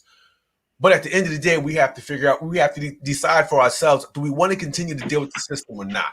And I think And if the answer is going to be no, we also have to be cognizant of not replicating the same thing in our quest to get free. Absolutely. Because part of that, because is there any one person who could decide, well, you're doing this wrong? That's also coming from a white supremacist framework and structure, right? Because again, if we don't know, and we're collectively trying to build something different, and I agree, Kashawn, no, I'm not saying that we need to join what's already in place. right? It was Dr. King was like, I think I'd integrated my people into a burning house. I would agree, right? Because when we had our own communities, we were thriving. When Black kids went to Black schools and had Black teachers and everything like that, there were different outcomes. We do need to have that. We do need to have our own spaces, because I don't think our liberation is going to come from white folks. It's not. As well-meaning as they might be, I don't see that as something that's going to happen. No. But if we are going to come up with our own, we also can't fall into that same trap of replicating the same dominance that exists under a white supremacist framework, which we were all socialized in. So even internally, we've got to do work to get away from that and keep it in the forefront of our mind. And also knowing that just because I'm out here on the quest for liberation and I'm raising my conscience and being woke, I can still cause harm. Like, that has to be at the forefront too. You can still be sexist and xenophobic and homophobic and everything else on your quest for liberation and Black people trying to get free. Because what about when we live in the intersections of Black and? Because I'm telling you, I'm sitting here as somebody who's Black and both of those things matter to me. But my Blackness is first. And it should, because I think we're all Black and something. And we all want to make sure that we're protected, not just we're all Black and when you at the end of the day. So it's kind of like we all want to make sure that we're protected, which is why it's critical for all these voices. Just because someone doesn't agree with a particular aspect of my life doesn't mean that everything they say is not valid, or that we should not have that conversation, or that we should focus everything on that particular individual's words from that point on. Mm-hmm. I think these are conversations, and I'm going to keep repeating myself, that we have to have if we're going to move forward, as a collective. So I think that's where I'm at right now. I dig where you're coming from, and I'm not disagreeing with anything you're saying. Make that really clear. But I think we all have those concerns. We all want to make sure that we're protected. We all want to make sure that who we are and what we are will always remain the same without anybody telling us how to live, putting labels on us, or throwing us in boxes. I don't want to be in a box, and I don't want a label. So I dig it. If we come up with this shared vision of what freedom looks like, I want to make sure that me, my daughter, and my son, that we're included as we are and who we are. At the end of the day, that's it. Mm-hmm. Gary, I see you sitting there. You're looking kind of pensive. Talk to me. Was that to me, bro? Yeah. So what do you share your thoughts? What are you thinking right now? Well, firstly, let me be clear that every last word that Dr. Umar spoke, I'm in agreement with. So I just want to be very clear about that. As I'm listening to my sister, and she mentioned Crenshaw's work. When Crenshaw talks about intersectionality, my understanding of that work is at the intersection, she's dealing with the issue of race. That's my understanding. And so, although, we may talk about, to use your phrase, Black and, it's not the and that causes the issue. It's the Black that causes the issue. And so that's where I think the focus ought to be, is the fact that we are discriminated against, not because you are Black and, let's say, part of the LGBTQ community. You're discriminated because you're Black. And, it's not because you're Black and you are a woman. You are discriminated because you are Black. And the other thing is, in this liberation battle, both those constructs were constructs that were used to divide the Black. The and has been brought in to divide the issue of being Black and sticking together. So I kind of disagree with in your point of view, but you're welcome to it. But Dr. Umar, I just have to tell you that I agree with everything that he said, and there's plenty of them that are making comments as I'm reading, and I believe they agree with him also. And that's fine. And yes, to Sarah's point, yes, I'm Black first, because the way that I experience all these other identities, even being a woman, is through Blackness. And I appreciate you mansplaining to me, which Kimberly Crenshaw's point, right? It's the experience of being Black, racism, and a woman, and dealing with sexism. Because as a man, you will uphold patriarchy. That is an experience that is unique to me as a Black woman. That's what Kimberly Crenshaw's work is about, the Black and woman. Intersectionality as a term has been co-opted to all these other things, but for her, Black woman. Because when I show up in spaces, I have to deal with the racism and the sexism. Literally, I'm the only woman here with all the men. So that's a different experience that's unique for me right now. That's literally what's happening. So as Black men, that's something that you have to work through and examine and be conscious of when you're in spaces, because that's the privilege that you have as a man that I don't as a woman. That's the intersectionality that Kimberly Crenshaw was talking about. So, sis, I'm not going to, but let me just tell you, when I see you, you're my sister. That's fine. That's how I view you. I see you as my sister. And I hope when you see me as your brother. And I see you as my Black sister. And I hope that you will see me as your Black brother.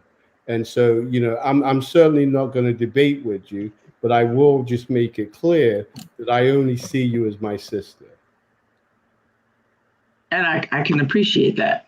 And yes, we can have this dialogue, and it is important, and it's things that we need to do in our community. And this is our work before we can even talk about the other stuff, right? Like, can we get free amongst ourselves?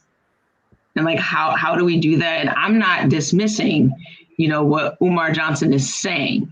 I think that there are some missing pieces that can go along with that, because yeah, he's right. In some spaces, like, okay, but there's a little bit more that could go along with this conversation, that needs to go along with this conversation. There are pieces that feel dismissive. Because again, like everybody that he named was a man and talking about, well, there aren't people out here really doing the work, but the people are out here doing the work. Like, what would he say about the Black Lives Matter movement that was started by 3 women, 2 of them who happen to be queer? And it's like, yeah, you're right. The LGBTQ community does have lots of warriors. This is true. I said my Blackness was first, right? Because no, I've never been pulled over because I'm a lesbian. No, that's never happened to me. But yes, I have been pulled over for being Black.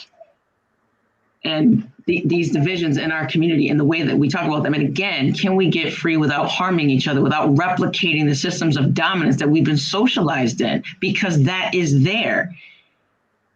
Like some of it, like you said, nobody walks around saying, I hate myself, but you could exhibit behaviors that show that you do. Like you want to make nice with the person that oppressed you. How does that happen? It happens because of internalized racism. We have colorism in our community, which is also that thing about internalized racism and plantation politics. Whiteness is about proximity to power. Abusive values are rooted in power and control. That's what happened under colonization. Again, all those spaces and places that he named, colonized. So this is the same of colonization. So when we talk about these types of things, do you feel that you don't have a voice because you're a woman? No. Okay, I'm not saying that I don't have a voice. I'm not saying you don't. I'm asking a question, and I see a lot of sisters agreeing with you. Also, I'm just asking, when you're sitting at these tables, and when you're sitting at a table with all Black men, do you feel as if you don't have a voice, or do you feel as if, you know, sometimes your voice is devalued? Yes. Okay. Absolutely. Do you feel it was that way tonight in this conversation? In bits and pieces, yes. You know, it's like, yeah, Queen does that, yeah, but I have a name, okay, right? That's important. You know, and again, I just sat and listened for 2 reasons. One, this is my first experience of this person, so let me see what this is all about. And then actually hearing some things, I'm just like, no. And again, what's missing? You know, and the naming, like just, not that I'm the only woman that's dismissed, but there are women who are actually doing this work right now that he's saying isn't happening. But don't you think that you also, when you say there are things missing in this conversation? Well, they ain't missing now because I'm saying them. Okay. My point. Exactly. So when people say, well, you know, there are pieces that are missing, well, I feel like everybody has a voice to kind of fill in the gaps where the gaps need to be filled in. So that's why I'm asking if you felt as if you didn't have a voice. I was doing an interview with Dr. Johnson because he's coming. It didn't mean that you didn't have an opportunity to correct him or to speak. He just kept talking. So I was like, okay, we're going to just keep talking. And again, that first part of like, let me hear what he's bringing. This is my first ever experience. And it's like, I can see the comments like, oh, well, he's radical. He's, this is how he shows up. And it's okay, that's great, right? Lots of folks are radical. But then there's also like, how much space are you taking up in a room based on who's actually in the room? And that's an important part. It's like, okay, so yes, I have a seat at this table. Can I get the mic? Are you going to pass it? Because do you value me in that kind of way beyond like, yeah, you see me and I'm your sis, which really when you said it, it's like, okay, that's the like, but I don't see color.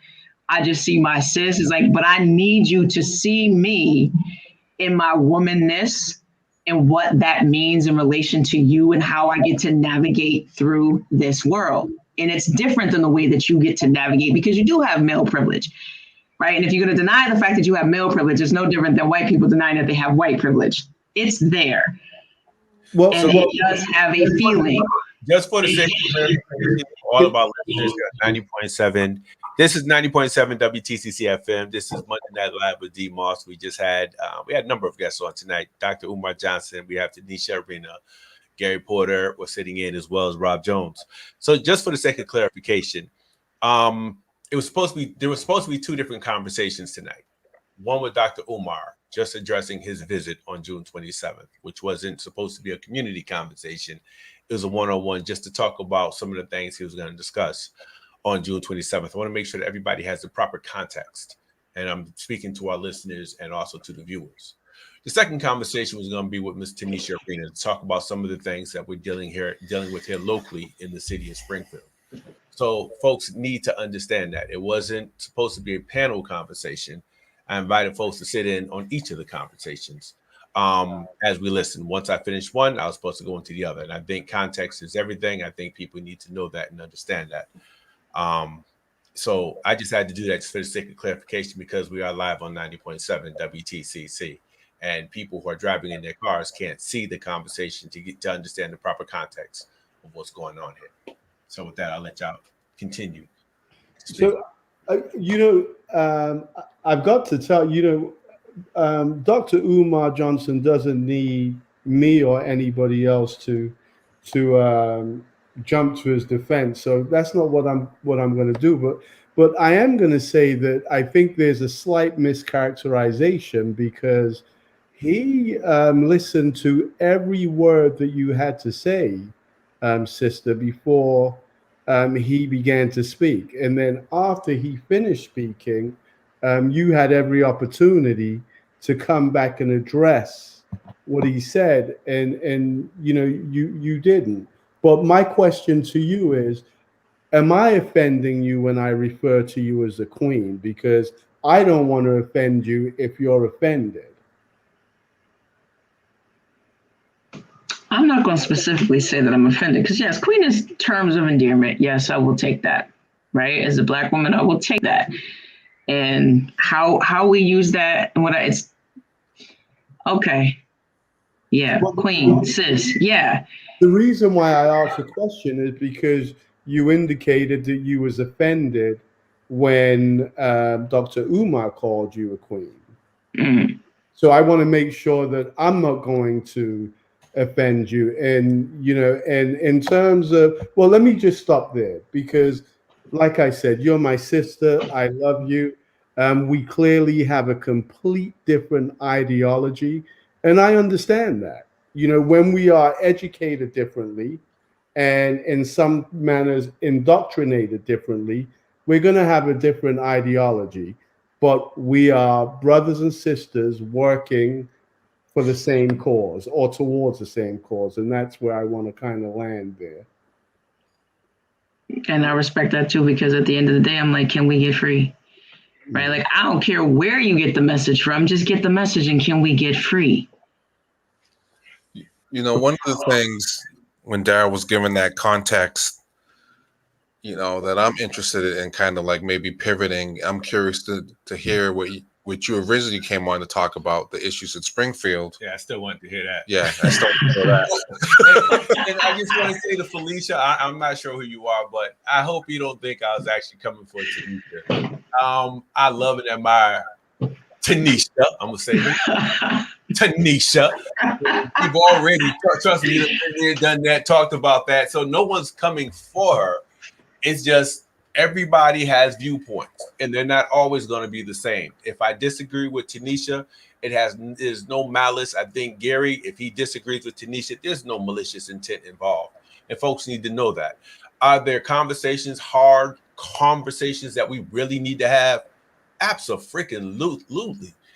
I've never sat at a family dinner table where there wasn't some type of heated disagreements going on. Doesn't mean that we're coming for each other. It means that, listen, man, we're all warriors in our own right. We want to speak our piece, say what we have to say.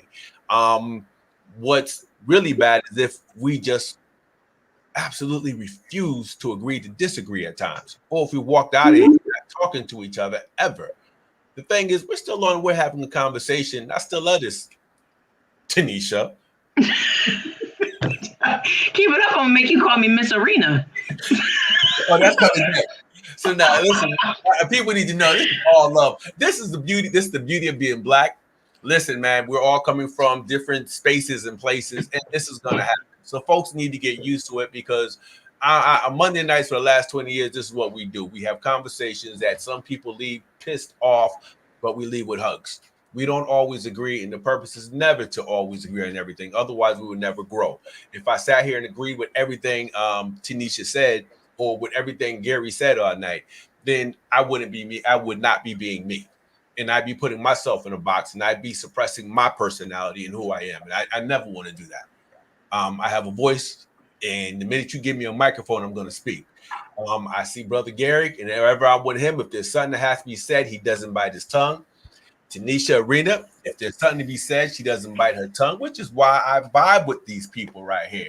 Our energies are there. So that's all I'm going to say. And with that being said, Tanisha, I really want to hear I was amped up about what we were supposed to talk about. Are you still capable of talking about that tonight? Or are you just like... Yeah, listen. So I thought that's what we were doing. I'm just like, whoa, what happened? But yeah, we can have difficult conversations. Like, I'm good with that. And it is going to be all love at the end of the day, unless we're talking about like, oppression and things like that. Like, but what's happening in Springfield, I think, is a reflection of what we have been talking about. We've got a police department where a fairly racist administration was like, wait a minute, y'all just being a little too racist over there. Did you say in Springfield? Did you say fairly? No, they're really, really racist. Like the most racist. Well, actually, I can't even say the most racist. But when you got like the uber white supremacists saying, wait a minute, y'all just going a little too far. That's something to take note of. When the Boston Globe reports that you're the worst police department in the country, think about not the Commonwealth, the country. There are 49 other states with how many police departments, and this one is the worst. How do you get to be the worst? Well, you got a police commissioner who's also a Brady cut, which means she's lied, didn't get fired, she got promoted. And there are police brutality cases. We're paying out settlements to the city. That's my tax dollars at work. That's really not what I want to be paying for. Maybe that money could go to the education system. We have a mayor who is silent, complicit. It's business as usual in room 214. That's the number, right? 214. So, yep, 214. Room 214. Yeah. So we need change in the city of Springfield. And how do we get that change? I mean, after listening to Dr. Umar, do I sit here and tell you to go vote? Because literally that's how you get rid of the person who could fire the police commissioner, who is at the head of the police department that is blatantly racist and brutalizing Black and brown bodies in public, and they ain't sorry. Yeah. And then that's right here. You got the school committee giving them more access to our babies by having. And that's not cool either. You it just with the school committee, it just kind of makes you wonder what else is happening that we don't know about. Because that's again, elections have consequences. Absolutely. And also to Dr. Umar's point, if you are a parent or caring adult and you have a young person in the Springfield Public Schools, you need to know who's on the school committee, get to those meetings if you can. Organize in our communities. If this person can't make it, can somebody make sure that they're there to be a voice in that space to say, no, this is not happening with our babies. Like, so that does need to happen, and understanding these implications. And I make light, joke, whatever. It's like, you got to laugh to keep from crying. Like, was the school to prison pipeline dry because our kids were home and not in school because COVID? And then can we also name the fact that maybe while our kids were at home, they were actually thriving because they weren't dealing with the oppressive things that they experienced in school. I'm not sitting in special education classes when I don't need to be in them, but I'm labeled as a behavior problem. But in our communities, our trauma looks like anger. That's what happens to Black and brown folks who have experienced trauma. It manifests as anger, but then we show up angry, but the white administrators, they don't know that. They're not having those conversations. So then we're labeled as behavior problems. And the resource officer will quickly shove you in the back of a police car, and now you're funneled into that system, which if you wind up in prison, that's what, slavery 3.0? Yeah. So it does all matter and go together. And you know what? Do we need to organize in our communities? Absolutely. Like, that is a given.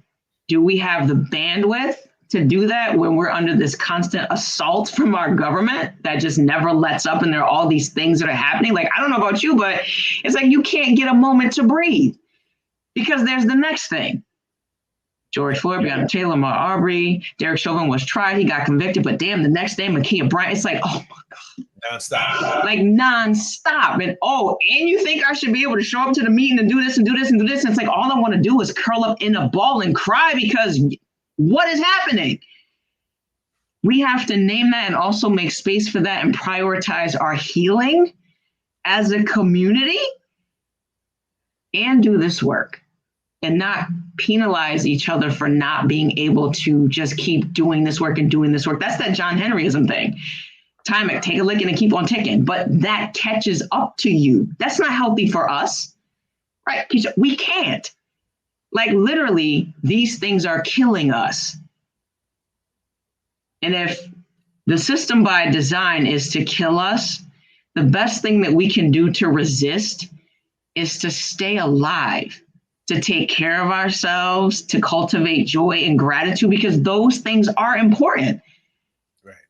To be alive, to resist, to get liberated, to create our own spaces, to build a new system that's not rooted in white supremacy and racism.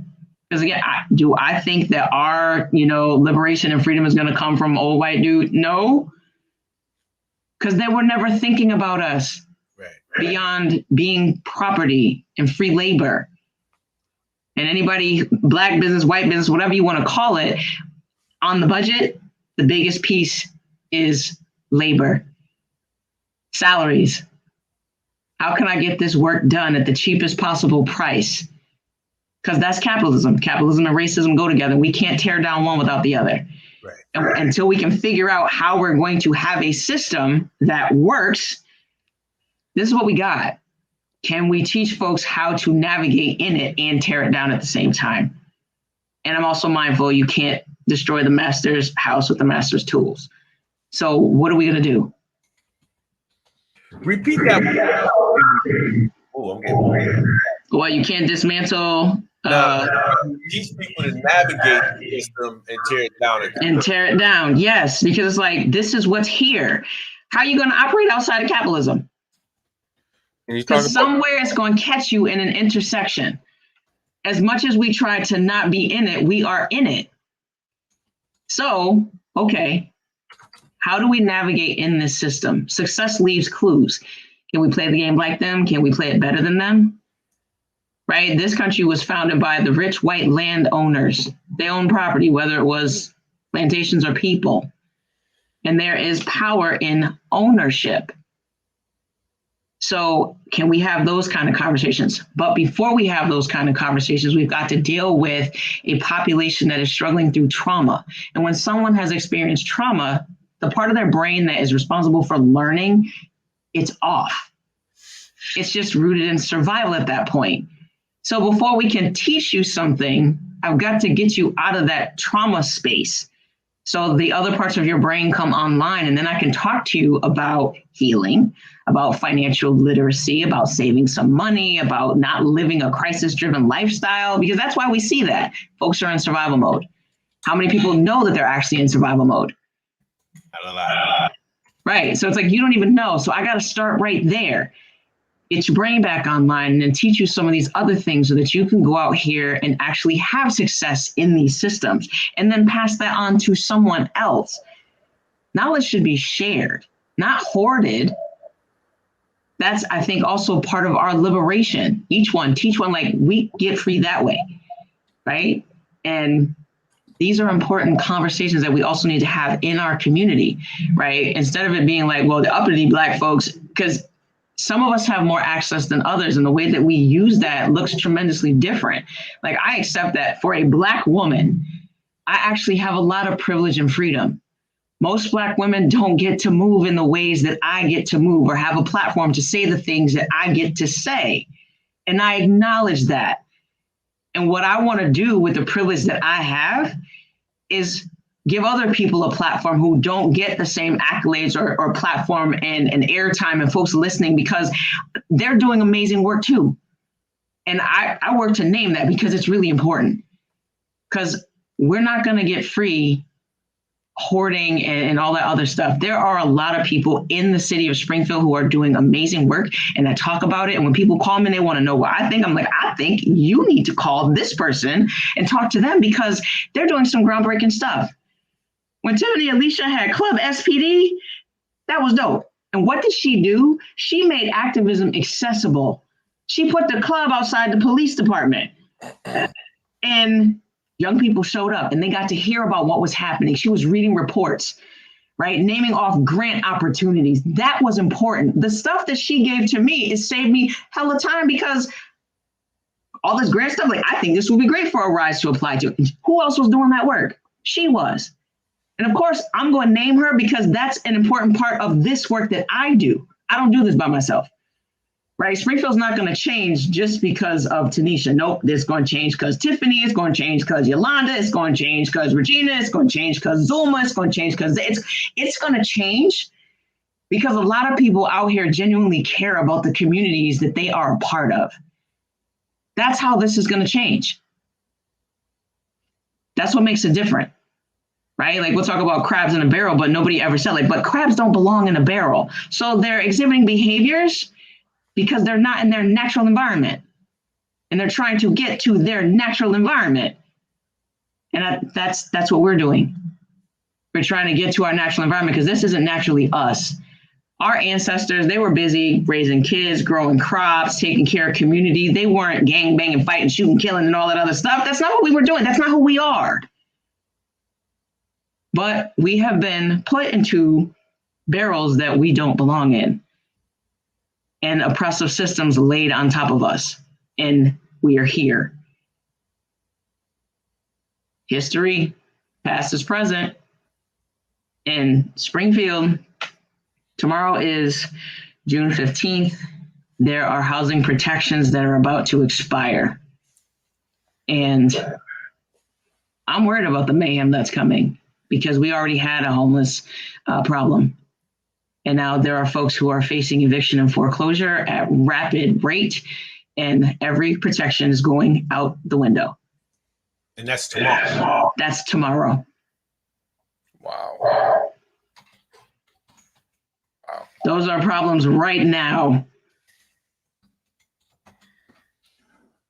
Ballpark, based on that you've been working with, how many people do you feel will possibly be impacted in Western Mass or Springfield? And it's hard to look at Springfield without looking at the rest of Western Mass.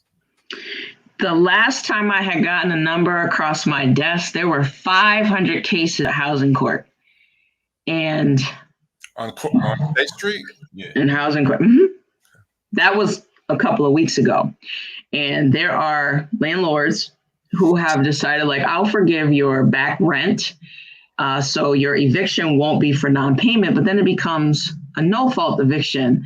And then if you have an eviction on your record, it's damn near impossible to get somebody to rent to you. But we all need a place to live. These are systemic and institutional issues, not someone's personal failings. Because during COVID, did you lose your job? Has your job returned? Were you able to go to your job, or did you need to stay home because your kids are doing Zoom school? So you couldn't go to work. Daycare was closed because, well, it's COVID. And this is the reality, right? Like, again, like reality, woke, conscious, and I can see the impact all the way around the intersections of these things for lots of people. And you know who was disproportionately affected by COVID the most? Black and brown women, unable to return to the workforce, lost businesses. That happened to people that look like me. And a lot of those jobs aren't returning. And people who look like me, people in my age bracket, black and male, can't even find jobs. When you have to walk into a building and see someone my age, my gender, working, no. So, I mean, I think we're all, and I'm not debating with you, I just want to add on to it. No, yeah, and that is real. Like, all of these things are real. We're talking about the scope of oppression and what's happening in our community. So to the comments, yes, gentrification is happening in Springfield. Yeah. I'm from, Daryl and I are from the 860 Harvard area. Like, we've seen this. I've seen this. And it's like, by the time you realize what happened, that train has left the station, is barreling down. It's almost to the destination. When you can no longer afford to live in the community that you were born and raised in, that's a problem, right? The wages are an issue. Now, we had this big conversation and like, oh, the essential workers and blah, blah, blah. Are you essential or sacrificial? Because we're still having a debate about a $15 minimum wage, which that's not even enough. And how does that impact our communities and our ability to thrive? I can't make enough money to just be able to pay my rent. And I got to pay my student loans, the light bill. Like, all of these things have reached astronomical proportions. Right. And they are all interconnected. And again, criminals are not born, they're created. I'm just out here trying to take care of my family. And that looks like all these other things, right? We just had the burger joint that got turned into a marijuana dispensary. And yes, that rubs me the wrong way, not because I don't support marijuana, but how many brothers is in jail right now for the thing that white people are about to get rich off of? Rich. Yeah. Hello. The hypocrisy. So can we overturn all of those marijuana convictions and clean up records? Because these are also economic issues. You know, I hear everything you're saying, and I just want to add on to it. I think this is when we organize, and I don't mean just organize to counter certain challenges that we're dealing with, but I think at some point we got to start talking about that big picture so that we can really create a continuum of plans where it's not just we're organizing here to fight this, or organize. We really have to organize our resources because it all falls back on the same thing at the end of the day. How do we do that? Like, we're gonna have to figure out our ways, and like what thing are we gonna prioritize? Because like, we are exhausted, we are stretched terribly thin, but what is going to be the main thing? Like, I've had my moments. I'm like, no, what? I just want Wakanda. Can we create Wakanda? Seriously, because this is not gonna work. And that's on my most frustrating days. Like, these white folks ain't gonna listen. They don't want to, they don't have to. They will burn this to the ground to hold on to power and control.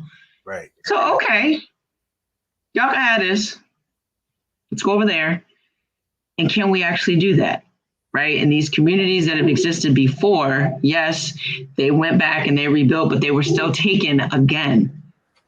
Like, we have the capability to thrive in our own spaces, but we're not allowed to have them. So how do we do that? How do we get away from that? Like, how do we get to this ability? Like, we just want to have our own space. Sister, let me Go ahead, Gary. Thanks. So, sister, when you say that you want your own Wakanda, right?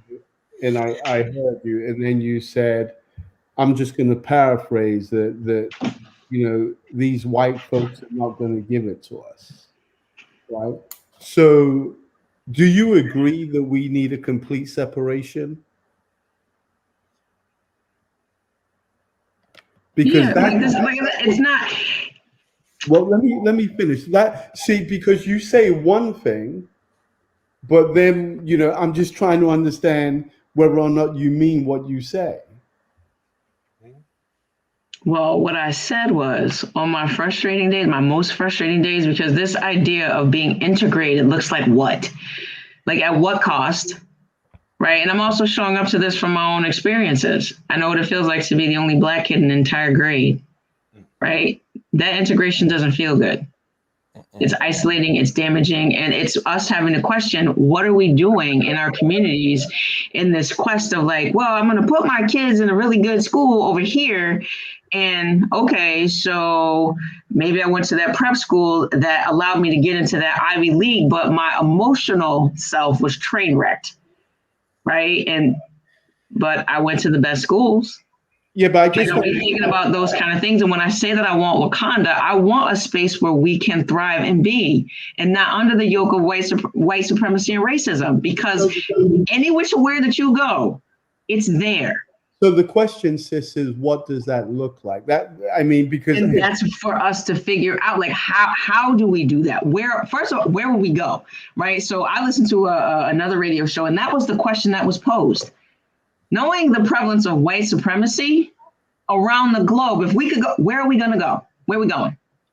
Name a place. Because I'm like, that's a good question. Where are we going to go that does not have this mark on it? Where it's like, this land hasn't been occupied. We can make this whatever we want. Where are we going?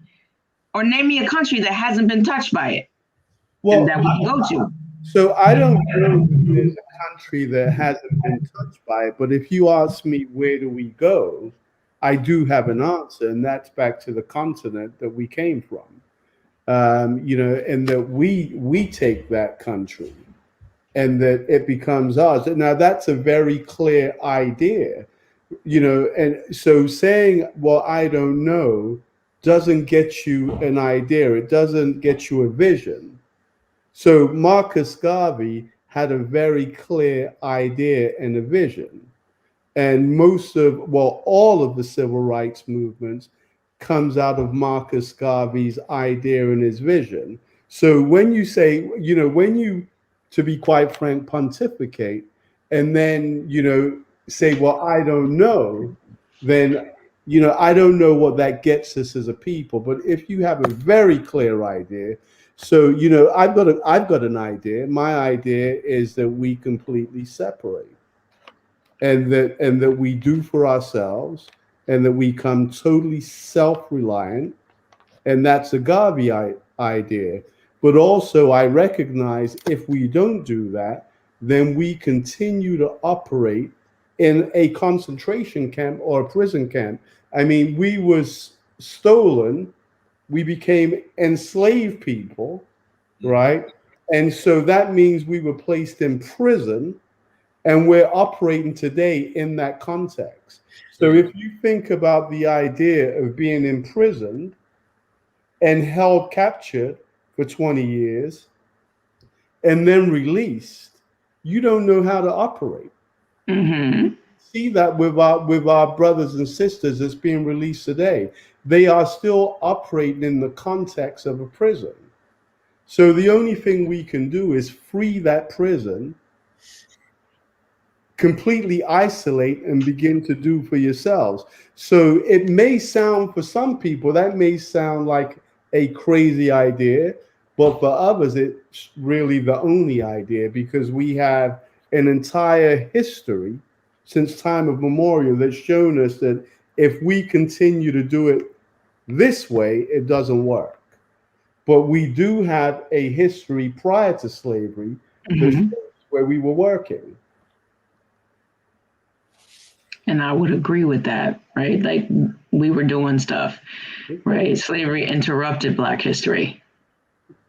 And there were lots of things going on. But my point was, we have to figure out what this is going to look like. And just because we return to the continent of Africa, what does that mean? because Africa has lots of countries in it, right? And like I'm looking at some of the comments here, it's like completely separating segregation 2.0 can never happen. It's the most naive thing. Better answer, go back to Ghana. So is Ghana the place? Well, no. But what I can say, sis, right? Africa, I'm talking about the continent and you're talking about the country. So when I talk about returning to its original state, there was no countries. It was a continent. And what we know is that it was carved up in the Berlin Conference during a time of war where they created those boundaries. So I'm talking about going back to our original state. Now, there are people, as you just read, I get it. You're reading comments where people are saying that's naive. Well, it's also naive to think that we can continue in this state and the way we're doing now, because it's got us nowhere. I know we can't keep doing this. Right. Like I've known that for a while, and you can know one thing, right, and still have to take the time to come up with the answer, because it's also part of white supremacist structure and framework that you need an answer right now. We don't have the answer right now. We literally don't. Because again, none of us know what it looks like to be free. And to your own point, just because you take somebody out of jail doesn't mean that they'll know how to function because they've been in jail. So we've got to learn how to live free. So even when we get free, because it's like, okay, well, you're free now, because even it's about to be Juneteenth, right? There were folks who were free, but still wanted to be on the plantation. So, sis, I beg to differ. We absolutely do know what it looks like because we were there prior to slavery. So we know what it looks like. Absolutely know what it looks like. And so the idea of going back to that state makes sense to me. It's a reasonable idea. It's the only one where we know of where we really existed as a people with our own systems thriving. So it's certainly not a psychotic idea. It's actually a break in reality to think that we can continue doing this, as I just said before. This is a break in reality. This is psychosis, what we're experiencing now. This is not reality. So if we want to get back to reality and to our natural minds where we're thinking naturally, we need to go back to our natural environment. And if that means a complete separation, it means a complete separation. You know, I think it's more naive to think that we can continue to try to bargain and barter with our white counterparts who continue to punish us and continue to treat us bad.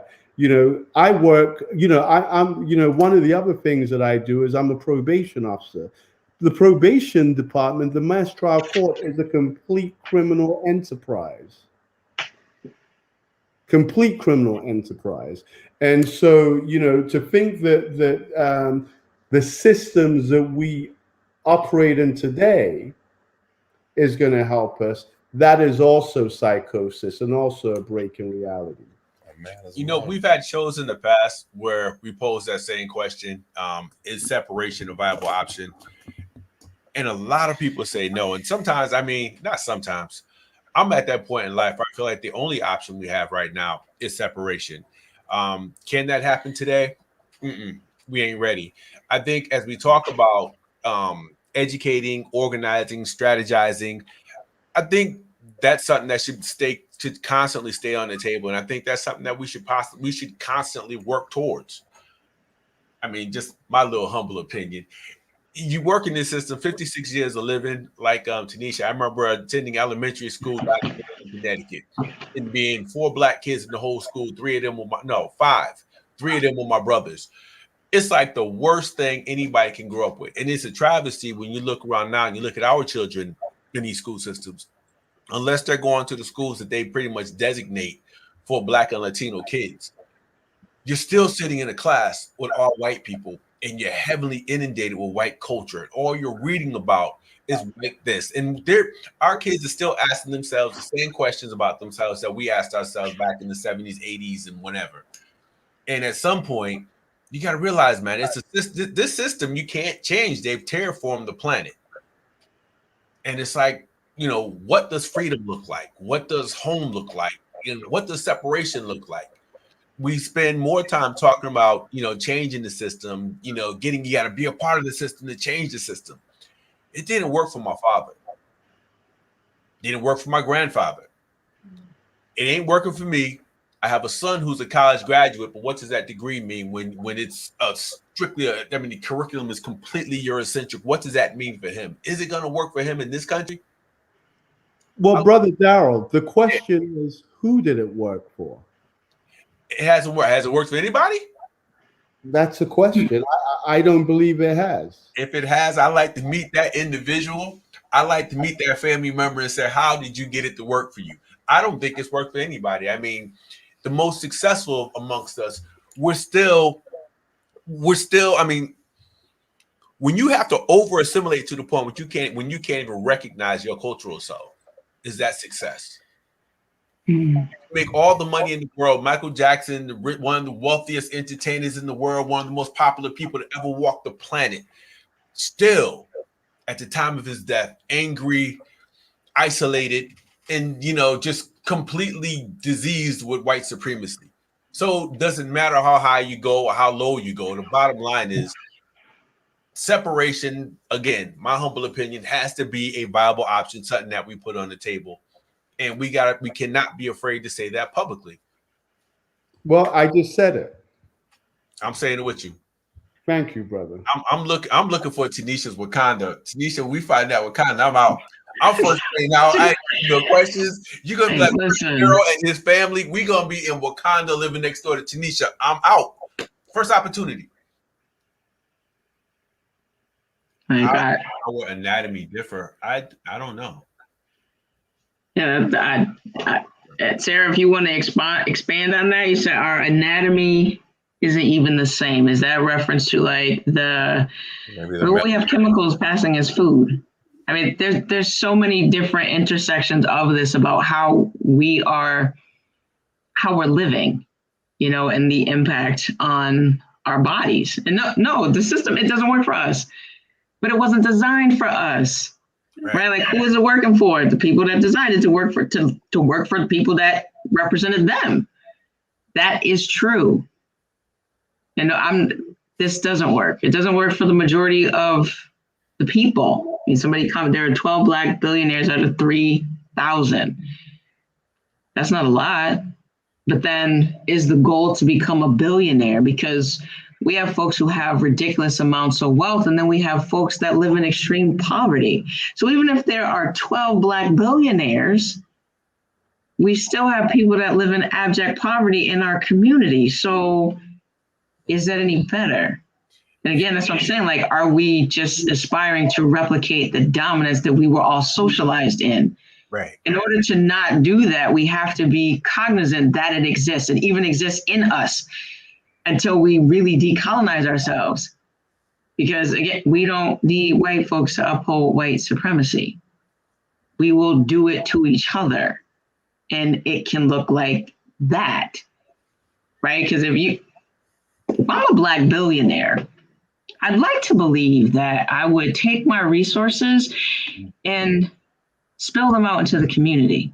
Because that's the person that I am. Because I'm like, listen, I could spend some money. But how much money do you need?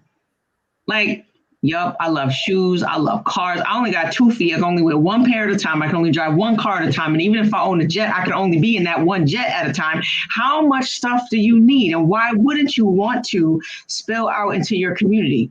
Because again, what is the whole point in having the money?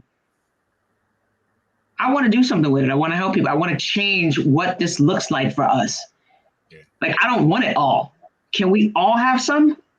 Because that's when our neighborhoods look different. Under-resourced communities create the conditions that are ripe for violence. But when people have what they need, that's when they start thriving. Mm-hmm. Basic needs are met. I don't got to worry about being homeless. I don't have to worry about, I don't have enough food. I don't have to worry about my kids being safe. I don't have to worry about access to healthcare, and that includes mental health. It's like, oh, wow, now I have the bandwidth to go and engage in that hobby, invent that new thing, help my neighbor. Like, I have space. I'm not worried about just staying alive. Right. So if we wouldn't do that in our own communities, it's like, okay, we got 12 Black billionaires. What are they doing with their money? And if we're just going to replicate the same systems of dominance, there's no point. Like, there really is no point. Like, would we care if Jeff Bezos was Keyshawn Bezos and became a trillionaire? Would it somehow be okay? I know. I would like that. But I'm saying that, like, what is it because of Jeff? Like, would we really look at that different? Yeah, but it's like the same thing exists. Like, we're not looking at, like, we're not criminalizing and pathologizing wealth. This absorbent wealth in the way that we criminalize and pathologize folks who are struggling through poverty. But these were created conditions. Sis, when you bring, I'm listening to your argument carefully, and I appreciate what you're saying, but I'm hoping that you understand that when I say a complete separation, that's what I mean. So not just a complete separation from them, but also a complete separation from their ideology. So yes. therefore, one second, sis. So therefore, when you're referencing billionaires, etc., that wouldn't exist in our type of community, and it didn't exist before. We had people that were, I'm told we had people that were filthy rich, but the point that I'm making, a lot of these concepts that are Eurocentric, they're not Afrocentric concepts. The behavior is not an African behavior. So, part of this journey is to Africate ourselves, to get back to who we were, an understanding of who we were, how we behave, how we survive, how we lived as communities. I'm not talking about taking their ideas and bringing back to our continent or wherever it is we separate to. I mean a complete separation. So I'm making the point so you don't have to continue to talk about, well, are we going to do this and are we going to bring this? No, the answer is no. It's a complete separation from the way they think to the way we behave to everything. And I understand that. But thanks for the clarification. What I'm saying, right? Because you're here, right? You were still socialized under this white supremacist framework, just like I was. You see it, you know what it is, but it's that default pattern, right? It's like, I lived in the house and the silverware was always in the drawer to the left until we moved it to the cabinet over here to the right. And it was like, oh, how many times did I still go over here to the left to get the silverware when it was now over here to the right? And even when I started, okay, it's over here to the right. Every now and again, I would still walk over here to the drawer to the left. I'm like, oh, it's not over there. This is a well-worn neurological pathway, right? Like, this is what we've been doing. This is what we know. And yes, genetically, my ancestors are from this place. I'm here. I've been here. And I'm not taking away from the fact, like, yes, they live different. We were doing something totally different, right? I said that, like, this is not us. We were taking care of each other, community, raising babies, growing our own food, all of this stuff. That's who we were, who we are as people. But we're living in this structure. You want this complete separation? Great. Let's go to Wakanda. How do you got a Men in Black flashy thingy to, like, erase everything that you know and that neurological pathway so that you don't slip up, trip up? Because, again, how? That's like the same thing, like, okay, so we got rid of the jails and we took somebody that was incarcerated for 20 years and they're free. They're not locked up. But all this up here, where does that go? That's a great question. That's the one that I'm asking. That's okay. I've got the answer for you. Okay. Because that is a great question. So when you talk about education, or when some people talk about education, I'm talking about Africation. right? So all of what we have been taught, when I talk about a complete separation, then what I'm talking about is leaving that Eurocentric or that education, and we become Africated. We change the systems. We've spent the last 5, 6, 700 years being programmed. The only way to change that program is to put in a new program, and that is the Africation that I'm talking about. It's not complex and it's not hard. This is why schools are so central. This is why schools are so central. Part of the Eurocentric system is their school system. Their school system indoctrinates and causes our children to assimilate into who they are today. So when we have our own school systems, we will reintroduce to them who they are. So it's not that complex. You know, there's a person that says all the time, the main things are the plain things, and the plain things are the main things. All we need to do is understand who we are and change. It's not that simple. And mental health for people of color is different from mental health for white people. Psychology for people of color is different from the psychology of white people. It's their psychology that created this system today. We need to return to our own psychology. So to your point, it is not that complex. What the thing that holds us is our fear. That's the only thing that's holding us, is our fear. And if we can get past that fear and trust in each other, we can break their system tomorrow. This is why when Dr. Umar when he began to talk about all of those wonderful people, all of our ancestors that were assassinated, there's only one reason for their assassination. These were our agents that was breaking the psychology of our own people. They were reintroducing us to a different psychology. So it's not that simple. It's not that complex. This is what I'm saying. What would the educational process look like in order for us to achieve that? Like, how long would that last? How long would that take? Is it 5 years, 10 years, 15 years? Is it something that can happen overnight? As you talk about transitioning, becoming Africated, how long would that take? Because the other thing is, I think I want to throw one more question out. Imogenesis says it's not the desire to go elsewhere and rebuild colonization. Isn't there a danger that we carry with us as long as we've been colonized the way that we were, no matter where we go in the world? If we go and repopulate a country in Africa or a space in Africa, we're bringing this whole notion of white supremacy with us.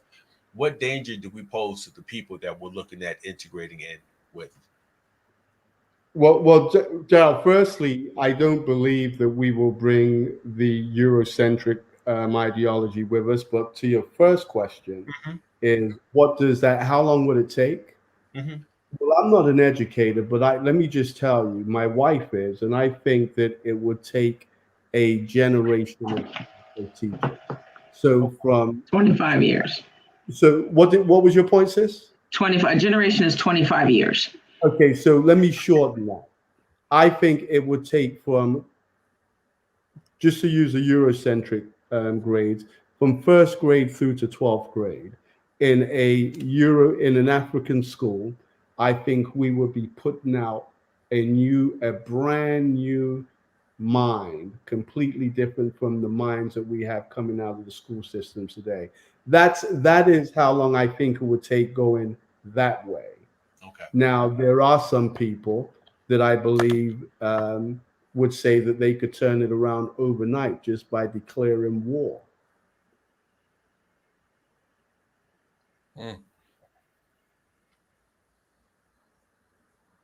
I got everybody quiet. I mean, it's something to think about, war, this idea like of colonization. Colonization is like that takeover. I mean, this goes all the way back to like the Papal Bull, where you had the Pope saying like, yep, go out there and take everything. It's your God-given right. Like, that's how all this started. And if there's going to be this complete separation and going back into a space, I would hope that we, again, wouldn't replicate this white supremacy dominance culture and just say, we taking over. Because literally that's doing the exact same thing that was done to us. It's not different. It's like, well, we just over there now. So I have those questions. And the thing that Daryl just asked, literally, that was the same thing that I said, like, how are we not going to take this with us? And you're talking about the education system. Yes, that is important because that's where we were socialized in school, right? So there should be some supplemental education things happening at home. And we're naming these things and talking about them, because I do think that we do have examples of folks who are free and liberated, and we're like, wait a minute, what's happening with them, right? And the way that they are raising their kids and everything else. Like, it's not complicated, but the way that we show up in our Blackness is, because it's not the same thing for everybody. Thank you, Felicia, for that point. Trying to name folks out here in comment space. Yeah, there's Black colleges that don't even have African history classes. And I would say, how could that be? Like, and there's a lot of work to be done. Sheldon says, war with who Black populace is 15% of the population hard pass. Do we have the numbers to support going to war? Well, yeah. In America, Sheldon, man, I love you, bro, but they've been at war with us from the minute they arrived on the continent. We're constantly under attack. And it's not just the bullets and the batons. People need to understand that there's been a war declared against Black people a long time ago. So when Gary asked the question about war, I know people are like, oh, can't go to, but they've already declared war. When you have little white boys who can walk the streets of America with semi-automatic weapons and just shoot at will, and you have a president, Congress, Senate, you have mayors all over the city, police chiefs all over the country, not in the city, all over the country, who support this, what's the message? When they can go knock on the door of a Black man and take his weapons just because they feel threatened by his intellect and what he's sharing on Facebook, what makes you think we're not at war? Well, brother, you have to fight back. But I'm gonna go ahead, Gary. And just real quick, we have about 15 minutes left. Let me just add, for those of you who haven't studied your history, I suggest that you go and study history, because let me change that. Africans have been at war, as Darryl just said, since day one. All you have to do is go back and look at the wars that the Africans have fought against the Europeans. But notwithstanding that, somebody spoke about 15% or whatever the comment was about populace in the US. So that's one of the issues, right? I'm not an African American. I'm an African. That idea of African American is part of our issue. Wherever you are, we are Africans, and so for the record, there is about 1.39 billion Africans today. They say that there's about 1.49 billion Chinese. Go and check how many Europeans are on the face of the earth today. And then the idea of war doesn't seem to. Someone said it's Felicia. Felicia, I do know who you are. Okay, you know what? It took a minute for that to settle in. I'm sorry, y'all. My brain, it comes and goes. I'm like, oh, Felicia from the college. Okay, I got you. You said it's systemic. You're absolutely right. It's systemic. Whether it's regardless of how they present that warfare, the bottom line is we've been at war. We're constantly fighting, which is why we're saying, how in the world do we change the system? Sheldon says you still part of the percentage. What did you check when you did the census? Yeah, you see, Sheldon, you're still talking about Blacks in America. He's talking about Africans on a world. He's talking worldview. You're talking myopically. It's all good. But listen, y'all. This is 90.7 WTCC FM. We are broadcasting live via remote from the campus of Springfield Technical Community College. For those driving in your cars, I want you to know you're listening to Brother Gary Porter from the African Diaspora Mental Health Association. I got that down pat now. Tanisha Arena from Arise Social Justice. I got my brother Rob Jones. So I almost forgot his name. Now you gotta go to bed now. Think? Listen, I got a 4-year-old that runs me ragged. See, I got to be with me. So outside this other war, there's a war here in the house with these little kids. I'm about to turn into Florida Evans so in what a I second. am going to do, I know there's so much more to discuss, but we have less than 15 minutes. What I'm going to do is some closing comments because I know I have some cards that I neglected to play tonight. I'm going to hear it from the station manager. So, Gary, we have you on screen, man. Please share your some closing thoughts and everything. I want to thank you for being on with us today. I'm deeply appreciative. You know how much I admire and respect you. So thank you, brother, and please. Well, brother, you know I admire and respect you as well as I do and admire and respect Rob. And so let me just point out that it was not just the African diaspora, but it was also D.Moss from Metro and Zeph from the Garden of Eden, who put their funds together to sponsor and to bring in Dr. Umar Johnson, and he'll be coming in on June 27th. 2021. Sister, it's been an absolute pleasure. I think it's the first time that I've ever engaged with you. So I appreciate your perspective and look forward to talking to you more. And to all my African family out there, I'm just going to use Dr. Umar's words and say peace and black power.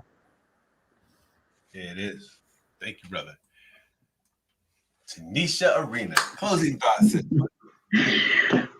This was definitely unexpected, but definitely engaging conversation, which I appreciate. And I think it's important that as a community, we see these dialogues and that we can have them in ways that are respectful of each other. There are a lot of modes of thought. And like I said, can we all get free, right? And not harm each other? Is everybody going to be able to make that turn? Not necessarily. But again, like I think we owe it to each other to have the conversation, to be respectful, and pass on the bits and pieces that we know, right? And to connect these dots, because these things, they do matter. We are impacted. We are operating, under this yoke of white supremacy and racism, and we have to name that and know about it, and also not go out into the world like replicating that and creating the same kinds of harm in our communities where we do have differences of where people are and with what they know. We have a lot of work to do, and what that actually looks like. But I would love to have these conversations continue and push us towards true liberation and freedom. Absolutely. So thank you so much, Tanisha. You know how much I respect and admire you as well. Got to throw that out there. And I'm looking forward to work with you on that other. I'll hold off on saying it. But right, this is 90.7 WTCC. My name is D.Moss. My co-host for the evening is my brother Rob Jones, who I've known for over 30 years. And we definitely about that struggle. Anything, if you're out there doing something exceptionally positive and you're trying to make movement happen in our community, feel free to inbox me if you'd like to come on and share your perspective or just talk about what you're doing. The door is open because people need to hear as many voices as possible, hear as many perspectives as possible. We have a platform and we are more than willing to share it. We have the Metro Record newspaper. We're always looking for information, articles, good news. We want to know what's happening. Let your voice be heard, man. Narrative is everything. If you don't control your narrative, somebody else will. So with that being said, I want to thank our guests. I still have some cards to play for the next 10 minutes and at least one song before the night is over. Gary, Tanisha, thank you both. I appreciate y'all.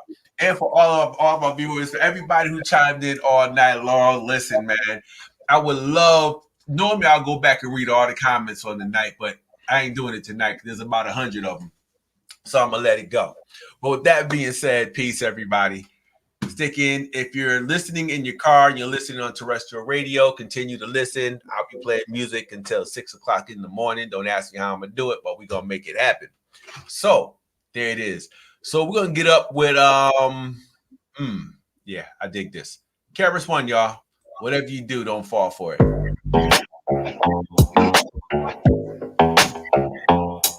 Don't you fall for it. Don't Don't you fall for it. Keep your head up, never let them get you fed up. You just step up, get your rep up, get your cash up, get your check up. The whole system's a setup. It's time we really get up. We've been about this revolution from the time we met up. Take it back, I got my fist up. Malcolm X in '88. My revolution only works for those that will participate. You are great, they are fake. Yo, it's time to demonstrate higher level mental states. Conscious people congregate. Show the love, not the hate. This is basic, no debate. But these people are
deal. America Shout out to my ain't brother really Lindsey sick. Brown. This is what it That's really like is. Hill Hopper. Gunshots and cages for black and brown little kids. Now they acting like See? they not the cause of That's how that we Milton live. Do Court not tell me what education. you gonna do. I can see what you did. Look at her, look at him, look at them, look at me. Do you see our interests represented in society? No, you don't, and you won't, because democracy's a joke. Every 4 years, these same people asking us to vote. Nothing changed but the Range Rover switching lanes over. I remain the flamethrower. Knowledge reigns, game over. Don't fall for it.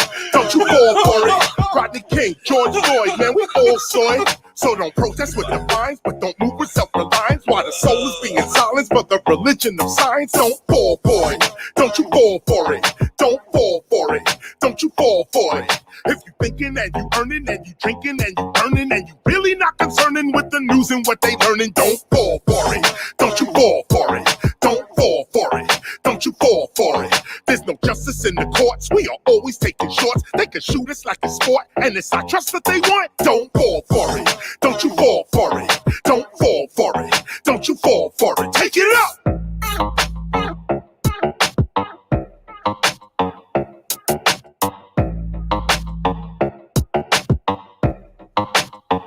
Take it low now.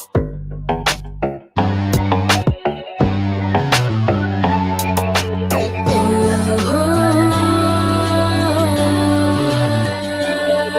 I'm gonna dedicate this one right See, here to she my said sister, it Alicia Arena, back Black Girl call Soldier by it Jamila black Woods, y'all. magic.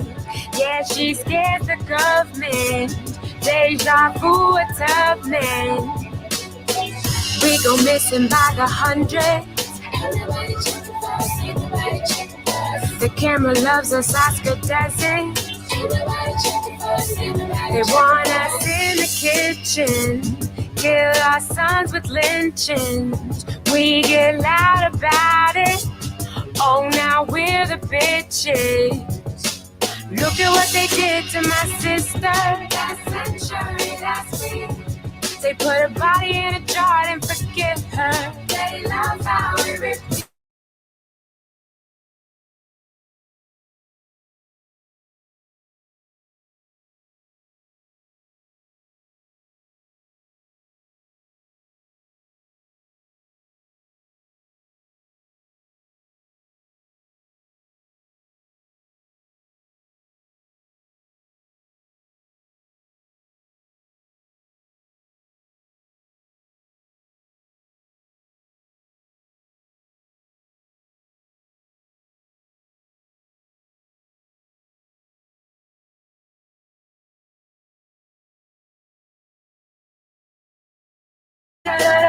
Again, I want to thank everybody for tuning in. No, she don't give up. Rosa was a freedom fighter. We want to thank everybody for tuning in. This is Monday Night Live with D.Moss. And again, this song right here goes out to my sister, Tanisha Arena. That black girl soldier doing what she do. I appreciate everybody. Shout out to Dr. Umar. Shout out to my brother coming on tonight. Gary Porter. Deeply appreciative. With that being said, y'all, peace to everybody on Facebook, Twitch, and YouTube. But we'll still be rocking on that low on 90.7 WTCC. Why? Because we are indeed peace, everybody. Ella was a freedom fighter and she taught us how to fight. See, she's terrified.